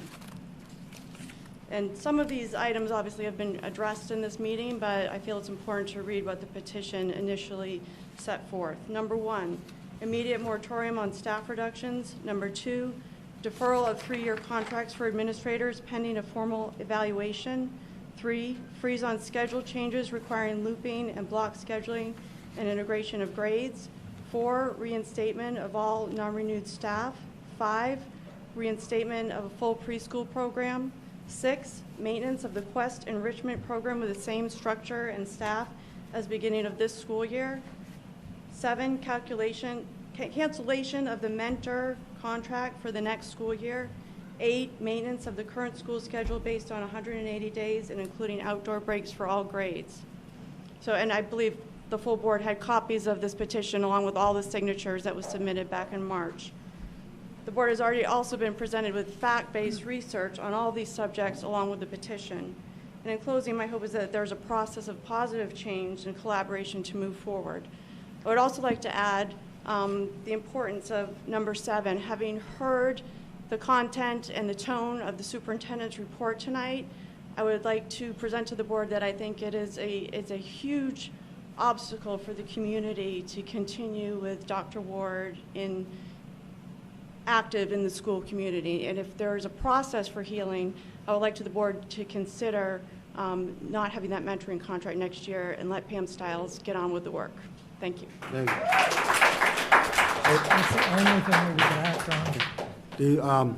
The only comment I'd like to make on behalf of the board is that we cannot make and do not have the ability to make personnel decisions. We can only hire or fire one person and one person only. We have nothing to do with all the other personnel. They have to be submitted by the superintendent. Okay, thank you. My name is Andrea Parker. I'm an Alton resident. I just wanted to give you some more things to think about for preschool. In terms of taking business away from the community, I know that my son attends preschool, but my husband and I both work full-time, so we still send him to another place because preschool is only half a day. So I think a lot of the parents that look for preschool at the school either stay at home and don't have those opportunities for their kids to participate in a program, or they work full-time and they would seek things in addition to their kids attending preschool. So I know that for us, we still send our child to community programs because we work full days and it's only a 3-hour program. So that's just something else for you guys to consider in terms of taking away from resources in the community. It's not a full day program, so parents who are likely to send their kids are probably still sending their kids elsewhere as well. Or they're stay-at-home moms, which aren't, participating in those programs anyway. So just something to think about. Thank you. And, I can speak to that, too. I've always worked full-time. I raised 2 children, and I raised a grandchild. So for 40 years, I raised kids. And we had to figure out, when a kid went to a half-day kindergarten, how to get transportation to a daycare, whether it was Miss Kim's or wherever we were. We did that for a long, long time, and I really understand what you're talking about. It's really a problem for us working people to try to figure out how to take care of our kids best. So, thank you.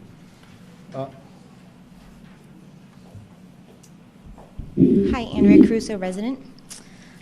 So first of all, this wasn't planned remarks, but something that came up from tonight's meeting. I'd like to add on about the universal preschool discussion that you had earlier this evening. I love that you're looking to plan and research and invite community members. I think that that's really the right to go because we need to make informed decisions about so many aspects. Education is a multifaceted dimension.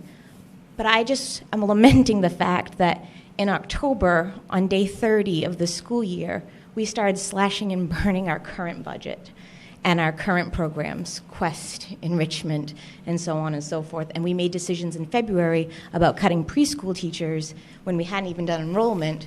So I like that you're planning ahead right now, but I really am lamenting the fact that that process and that thought wasn't begun in October when you were preparing for the 2016-2017 school year.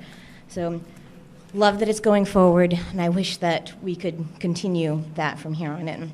So my remarks from this evening is agenda is not a 4-letter word, and Mr. Miller had spoken to that earlier this evening. And throughout the year, there have been plaintive and harsh echoes of these parents have an agenda. The tone in which this has been said suggests that having an agenda is a bad thing. So I thought it best to substitute some synonyms: goals, dreams, aspirations, aims, plans, direction, purpose, intention, objective, and ambition. So let's be clear about something. We certainly do have an agenda, and here it is. Our objective is to be a connected learning community that fosters collaboration among all invested parties: students, teachers, parents, administrators, and school board. Our dream is to have a school that values the whole child, social, emotional, and academic. Our goal is to encourage teachers to be able to speak freely about their educational philosophy and professional goals. Our aim is to free teachers of unnecessary bureaucratic duties. Our desire is a school that celebrates our students' success stories. Our plan is to make decisions that are based on documented facts and evidence. Our hope is to have an administration team that builds up their employees and listens to their ideas. Our ambition is to open the channels of communication throughout our district and community. Our dream is to have a school board that listens, evaluates, investigates, informs, and collaborates. Our objective is to create the safest, least restrictive educational environment for every child in Alton. Our aspiration is to have an administrative team that recognizes how directly integral our educators are to our children's success. Our hope is to have an administration that recognizes and supports the importance of unstructured playtime for all students. Our goal is to define student success by other means than limited standardized test scores. Our desire is to make decisions that consider what is best for students before it considers the dollar amount. Our purpose is to ensure that programs that contribute to the health and well-being of our kids, such as N68, the Garden Project, Early Intervention Preschool, Quest, and Gifted and Talented, are systematically supported and expanded. Our plan is to be guided by the district strategic plan, which was constructed and adopted by representative members of our community. Our intention is to support our educators because they are the ones who hold our children's future in the hand. And lastly, my personal agenda is for all of you to understand I don't enjoy standing up here month after month pleading with you to acknowledge our concerns as real and legitimate. I've sent you an email in November about Quest. I've been up here every single month and asking you to slow down, listen to what we say. We're not a few disgruntled people. We care about the kids, and I know you do too. But before we're slash and burn budgets, before we make systematic changes to schedules, before we look at a superintendent's report that gives us kneecap scores, which we haven't even taken kneecaps in 2 years, let's consider what's really important. Ask us, and we've been telling you all year long. There has been a private survey there, that people did in the community. You said it wasn't valid. The Alton Teachers Association worked with the NEA to give you a survey, and those results are not considered valid for some reason. We are trying to communicate with you. We want you to understand just how much we care. And when we feel something is amiss, we've gotten upset. And mostly we're upset because we feel you haven't listened. So please, I've said it before, I'm going to say it again, listen. I'm not just a squeaky wheel. I'm a voice for many because many people can't feel like they can stand up here. I'm not acting in anger. I love my kid. I love this town. I love the people here. Please, let's stick together and work together. Thanks. Thank you. And I'm just going to mention something because it's an absolute fact. There's a myth out there that we cut programs. I'm going to go on record right here and say not one program was cut. Not one. Nobody has ever named one program that was cut. Gifted and Talented and Quest were expanded. If you'd like a full reasoning, behind that, I invite you to give a call to Mrs. Blackstone, and she'll, go over, the constraints and the parameters. But nothing was cut. Anyway, thank you, Andrea, for those words. And is there anybody else with public input? Sir, please.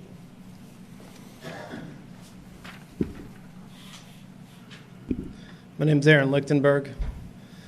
I'm here tonight without folders, and I'm here with just honesty. And I'm happy to deliver it now because I feel like it's a possibility that maybe it will be listened to unencumbered. And also I feel more comfortable that there may not be retribution based on the words that I have to say. But really, to be honest with you, I'm coming to you with my remarks somewhat resigned and just quite tired. I've been coming to the board for 1.5 years, and I've watched a lot go down, many things I would have never dreamed seeing, especially the way it went down in a community where I feel there's supposed to be adults conducting themselves, listening, and I'll just exonerate you two right now in my remarks because obviously you just got on board and I'm going to wish you luck again later.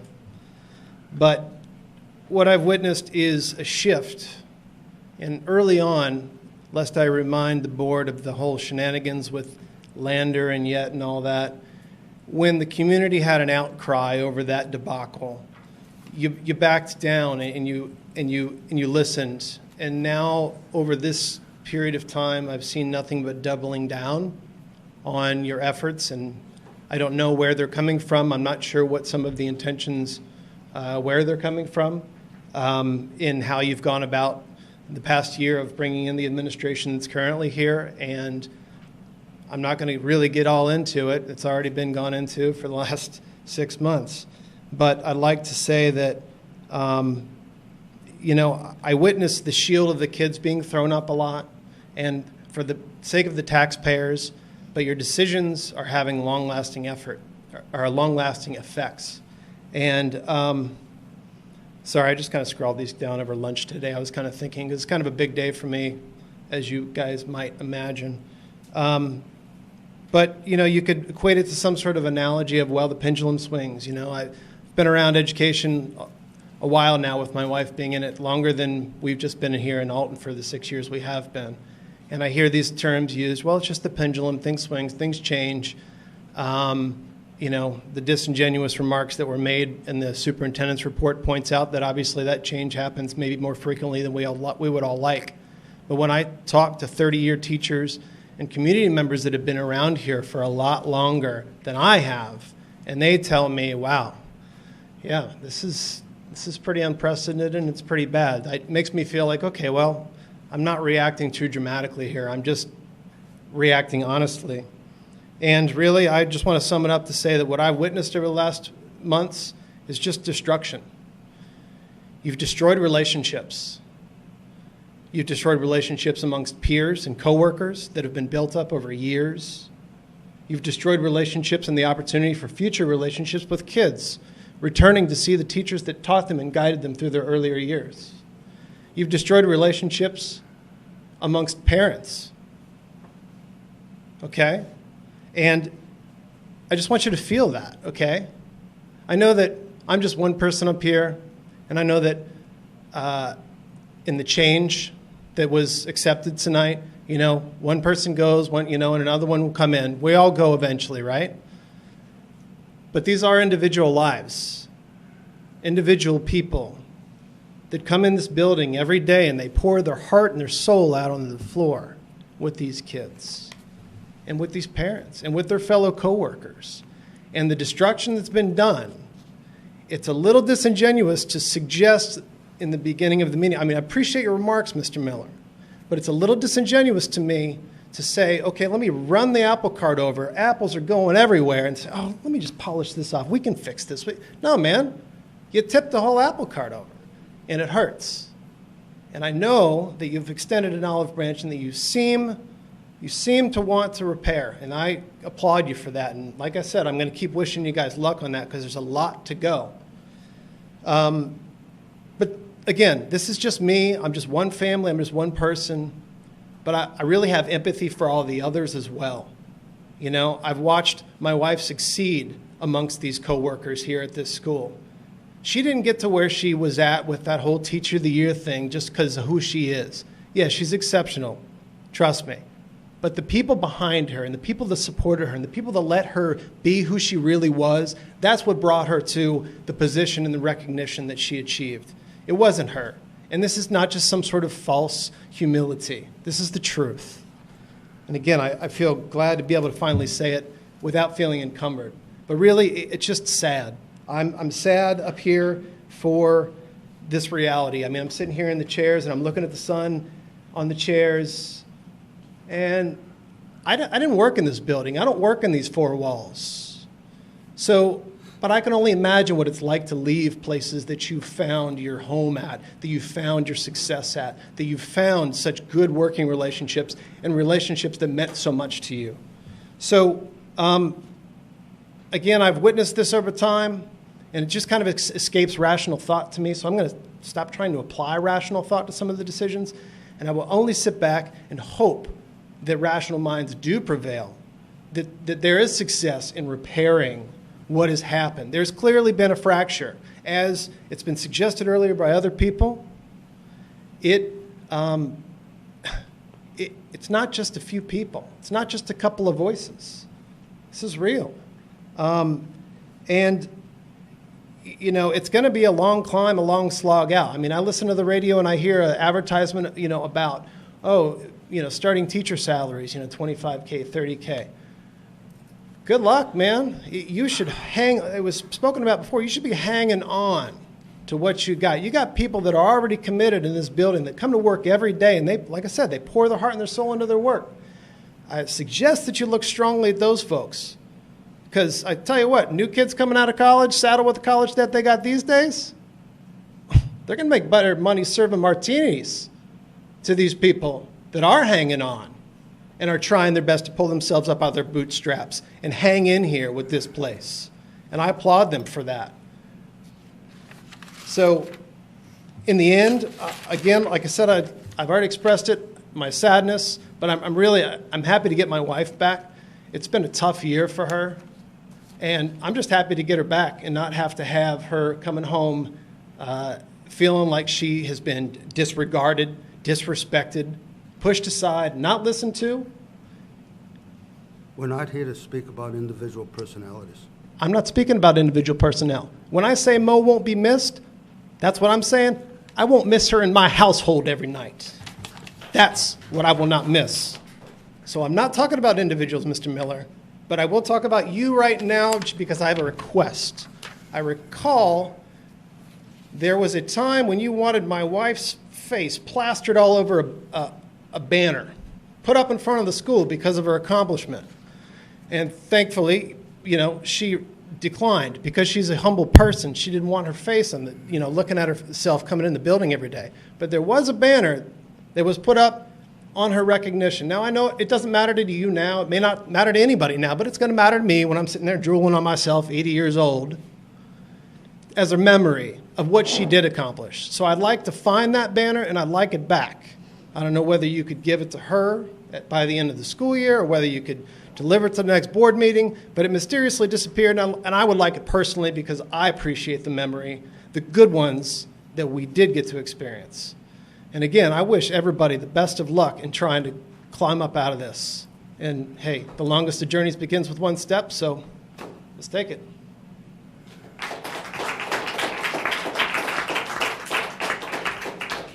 So thank God Peter's here because I might have palpitations and pass out. My name's Pam Nason. First, I want to thank you for reinstating my position. But I've had my kids here for 14 years, one of them. My other is 12, and she's a special needs child who both of them have gone through the preschool here. And without the preschool here, one, my daughter's special needs, she got in automatically. But without the other one, I would have had to pay, and I'm a single parent, and I would never have been able to afford that. Second, my kids love their teachers. And I'm pretty sure I might not have a job after this, but what you're doing to my school that my love and my kids love is these teachers. My kids love coming here. And this was the first year my kids actually said they didn't like coming here. And that saddens me because I grew up in Guilford and I sat in a classroom every day. I didn't have gardens to go in and learn how to grow a garden. My special needs child is out there gardening. I came here because the activities that this school offered beyond sitting in a chair learning math and English and anything else was what drew me to Alton. I could have stayed in Guilford. I could have paid a lot of money for my kids to go to school there, but I didn't because I wanted a small town and I wanted a place that my kids got something other than sitting in front of a teacher all day long learning how to add and subtract. But the education both my kids have gotten here up until this point, I've been very happy with. And it saddens me that a lot of these teachers are leaving because of what's happened here. So I just needed to say that because I've been sitting here for months now being very upset that the school that I love my kids going to, is pretty much going down the tubes. And as Mrs. Blackstone told me, I'm freedom of speech, and if I lose my job, I'm okay with that. Because I spoke up for the teachers that I love, that have taught my kids the best things in their life at this point. So thank you.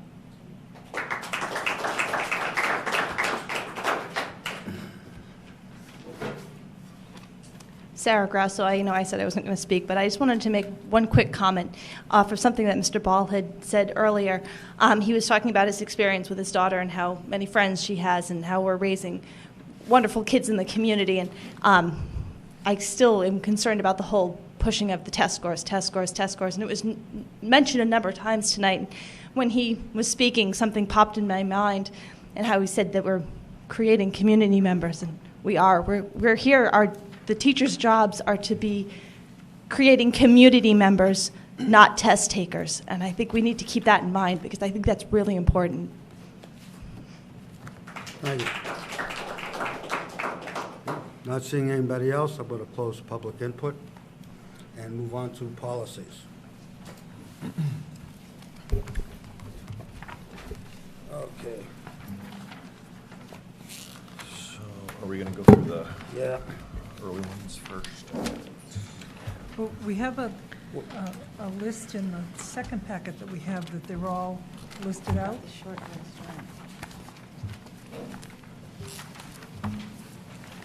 I got both packages together, wait a second.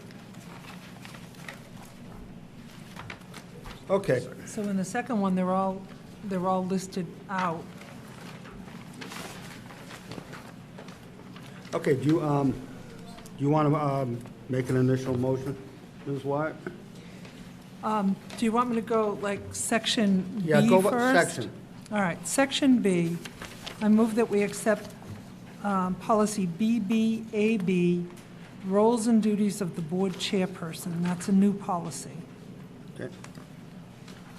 And is there a second? Second. Is there any discussion? Hearing none. All those in favor? Aye. Aye. All those opposed? Unanimous? Ms. Wyatt? Okay, under section I, ICA, school calendar, IF, instructional approach, which is a revision, IFA, instructional needs of each individual student, which is a revision, IGA, curriculum development, revision, IGD, curriculum adoption, IGE, parental objection to specific course material, IGE-E, request for alternative instructional materials, IHAK, character and citizenship education, which is a revision, IHAM, health education and exemption from instruction, IHBA, programs for pupils with disabilities, IHBAA, evaluation requirements for children with specific learning disabilities,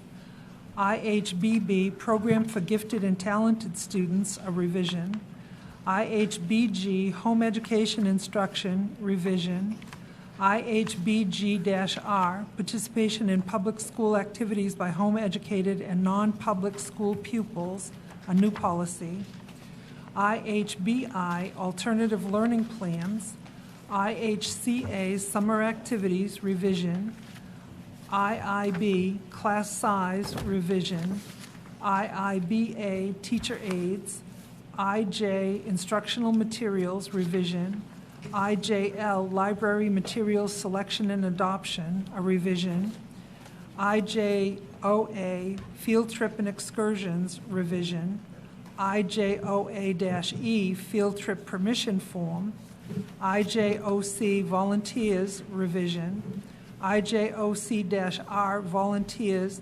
confidentiality agreement, a new policy, IKB, homework, revision, IKE, promotion and retention of students, revision, ILBA, assessment of educational programs, revision, IMAH, health education, daily physical activity, IMBD, high school credit for 7th and 8th grade advanced coursework, IMC, controversial speakers and programs, IMGA, service animals, revision.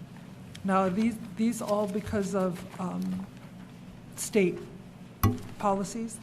Right, this is a boilerplate from the New It's a Hampshire. boilerplate, right? It's boilerplate Yeah. from the New Hampshire School Board Association. Okay, so I'll stop there. with that one. Okay, is there a second? Is there a motion to accept? I make a motion that we accept all of those. Yeah. And you second? Second. Okay, discussion. I do have one question on policy IHAM. Page number 9, health education exemption from instruction. This is an opt-out for primarily for sex education. However, the opt-out is limited to reasons of religion, religious reasons or religious objections. There's no other opt-out provision.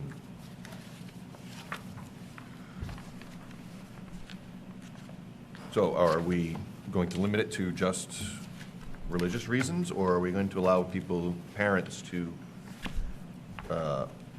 opt out of this for other reasons? What's your preference? Well, I make a motion that we leave the option open for parents to opt out with the approval of the I think the law superintendent. covers that. Okay. May I make a suggestion? Yeah, I agree with him that if a parent doesn't want that to occur, then that should be the parents. But that's covered by RSA, isn't it? If I can make a suggestion, Yeah. that we carve this one out and send it back to the superintendent, with our concerns. Yeah. Okay, if you would write up your concern, Mr. Levitt. Sure. And send that to her, and if it's a regulatory issue, she'll get legal advice, and if it's not, we can bring it up for discussion at the next meeting. So I will change my motion to include everything except, which one was it? IHAM. IHAM. Okay. Do you accept that second, Mrs. Noyes? Yep. Okay. I have a question for Mrs. Blackstone. On IMBD, Indian Mary Boy Dog, okay, high school credit for 7th and 8th grade, okay? Which is largely up to, the way I read it, and I could be misinterpreting it, up to the principal of the high school who makes the final decision. Shouldn't there be a competency requirement that kind of takes that out? If you pass it, if you get in first year algebra and you want to take credit on it, and you can ace an exam in first year algebra, right? We should be able to take that out of the principal's high school's hands, shouldn't we? That person has competency in it. If it's competency-based, and if Yeah. the guidance counselors have reviewed the syllabus, the curriculum, and the steps that the students were taking in that course, that should be, does that answer your question? That's the Right. process that it goes It through? does not say that. There's a subjective judgment, okay, by the principal and maybe, and a I don't have guidance that yellow counselor. paper either. But the principal has veto power. Yeah. Your kid goes through Algebra 1, worst case scenario, gets an A on every test. The principal, and I don't mean the particular principal at our high school, whoever's the principal decides that person's, for whatever reason. We don't have the yellow paper he's reading from. Keep talking, I'm Okay, sorry. for whatever reason, doesn't believe that there should be credit. Maybe he thinks, or she thinks that the competency test is not strong enough, is not rigorous enough. But there should be some agreement prior to the person Thank you. asking for credit, that the principal at the high school and the guidance counselor here all agree that if you get an 80 in this test, right, that should be good enough for a credit at the high school level. I think the kids have to take the test just as they would take the from Prospect. I don't know that. I think they do. Yeah.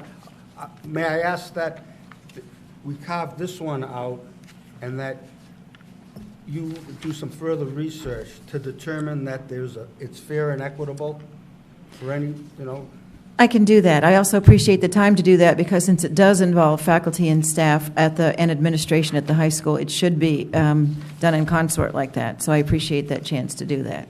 Thank you.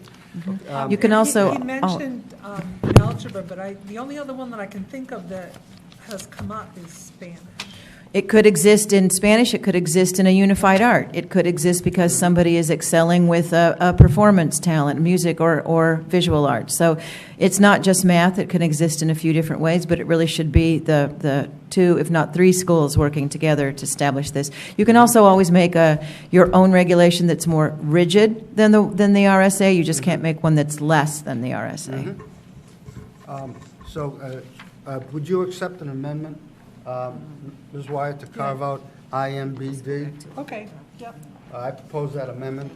So we're carving out to IMBD and IHAM. Yeah. Are there any other concerns? Okay. Hearing none? So I make the motion, and I think Terry... It's already seconded. Okay. Okay, that we're approving all these policies with exception of two. All ayes except the exception of 2. That's correct. Okay? I'll call a vote. All those in favor? Aye. Aye. All those opposed? Thank you. Okay, Unanimous, the right? next section, the following policies are being rescinded because they are covered by other policies which are listed in parentheses. So I make a motion that we rescind the following. IG, curriculum design, which is covered in IGA. IGBG, home education, which is covered in IHB. IGDA, student organizations, will be replaced by JJA when we do Section J. IGBD, student publications, which is replaced by JICE. IGDC, student social events. IMG, service animals for students, employees, and guests of the Alton School District, which is replaced in IMGA. Second. Okay, any discussion? I have a discussion. The IGDA, it says will be replaced when we do Section J. Can we just shelf that until J is done? Rescind it. Oh, you don't want to. Mr. Fowler's a good point. If we rescind it, we won't have a policy. We won't have a policy in place until J is done. So I'll second that motion. I don't even have J. So you want to carve out which one again? IGDA. IGDA. Line 3. Okay. So we're going to take that one out. Okay, so I'll make my motion and remove IGDA. You amended to remove? Yes. And Yep. who seconded that motion? Terry? Yes. Okay. Call a vote. All those in favor? Aye. Aye. Okay, that's unanimous. Okay, next one is the second reading and approval. GBA, Equal Opportunity Employment. GBAA, Sexual Harassment Employees. GBAA-R, Sexual Harassment and Sexual Violence Report Form. GBAAA, Sexual Harassment Contracted Service Provider. GBCA, Staff Conflict of Interest. GBCD, Background Investigation and Criminal Records Check. GBEBA, Staff Dress Code. GBEC, Drug-Free Workplace/Drug-Free Schools. GBED, Tobacco Products Ban Use and Possession in and on School Facilities and Grounds. GBEF, Alton School District Computer and Communications Policy Statement. GBEF-R, Equipment Possession. GBGA, Staff Health. GCB, Professional Staff Contracts and Compensation Plans. GCCBC, Family and Medical Leave Policy. GCE, Part-Time and Substitute Professional Staff Employment. GCF, Professional Staff Hiring. GCI, Professional Staff Development Opportunities. GCQ, Termination and Dismissal of Certified Staff. GCQF, Exit Interview for all administrators, teachers, and staff.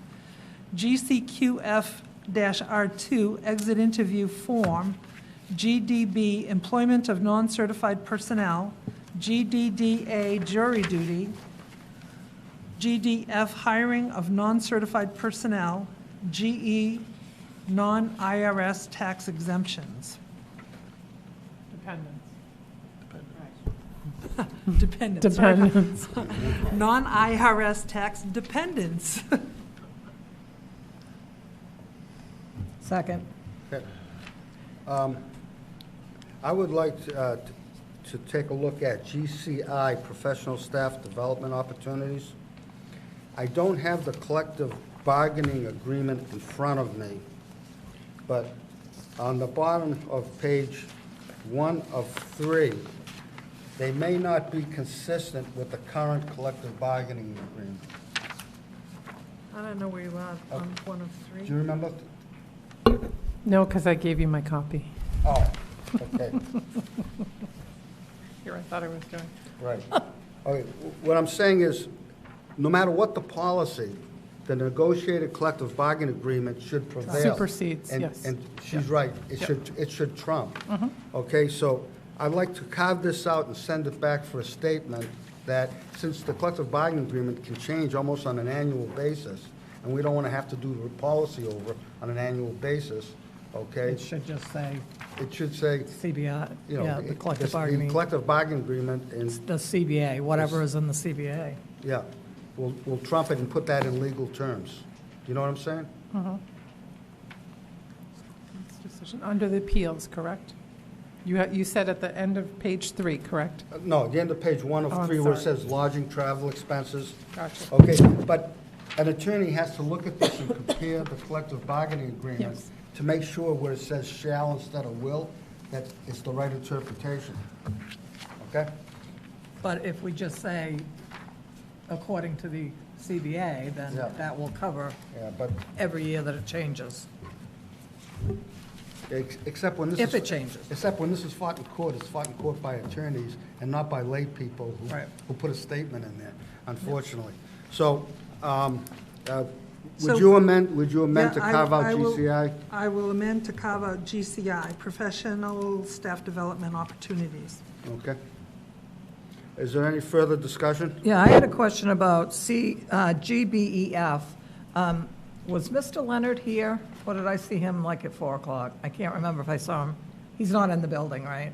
Not now. Okay, I'll take it up with him. It has to do with the one-on-one computers. GBEF has to do with one-on-one computers, or your The questions, Mr. GBEF, Leonard has? I know, we just did a policy at the high school, and I learned up there that even the devices, when they're at home, the school can see what's going on them, on the devices. Do you mean dash R? Do you That's- mean dash Yeah, R? that's not the policy. No, dash R is, That's equipment teachers, possession. right? That's equipment possession. This is the computer and communications policy statement. Okay. Yeah, but do you want equipment possession? Well, I don't know, I had a question. My question Oh, okay. was, can they follow the computers? There's been some schools that have had some problems with inappropriate use, not within the building, but outside of the building. So why don't we carve out GBEFR, equipment possession, and send it back to the superintendent? GBF? No, right here, GBEFR. Okay? Would you be amenable to that? Let me just see what it is.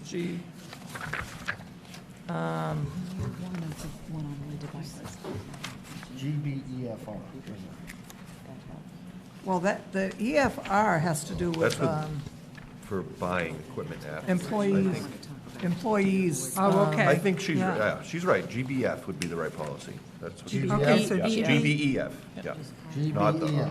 Okay, so Okay, so I'll carve that out also. you'll carve I'll take that out. GBEF. Yeah, I'm just curious because there have been problems with inappropriate use. Well, I'm told that these kids aren't to take them home. They aren't? No. They're not taking them home? Well, staff Okay. does. Not in the first year. This is staff, The isn't it? the one-on-one initiative you're talking about. Right. The plan in the first year is not. They're to not take leaving the them home. building, okay. See, at the high school they are, so they can track what, all the activity that's going on from the school server. Yeah, but it's the difference of a 10-year-old taking home Right. a computer, you Yep. know, and an 18-year-old taking Yep. home a computer. Well, I don't know. Yeah, good point. Some pretty savvy Okay, 10-year-olds. Yeah. anyway, so No you kidding. accept that amendment? Yes. Ms. Doris, okay, I'd like to call a vote. On the G policies. All those in favor? All those in favor? Aye. All those opposed? Okay. Okay, next section. I make a motion on the following policies are to be rescinded because they are covered by other policies which are listed in parentheses. Did I just do that? No. No. Okay, so rescind. GCQ, alcoholic beverages and/or illegal drugs. GBEC is the policy with that now. GCQ-E, standards of conduct for employees pursuant to the Drug-Free Schools and Communities Act, which is covered under GBEC. GD, support staff, which is covered under GBD. Okay. Is there a second, is that a motion Yes. to accept? Is there a second? No second. Okay. Yep. Who seconded? Peter. Peter. Okay, discussion? All those in favor? Aye. Aye. All those opposed? Okay, that passes unanimously.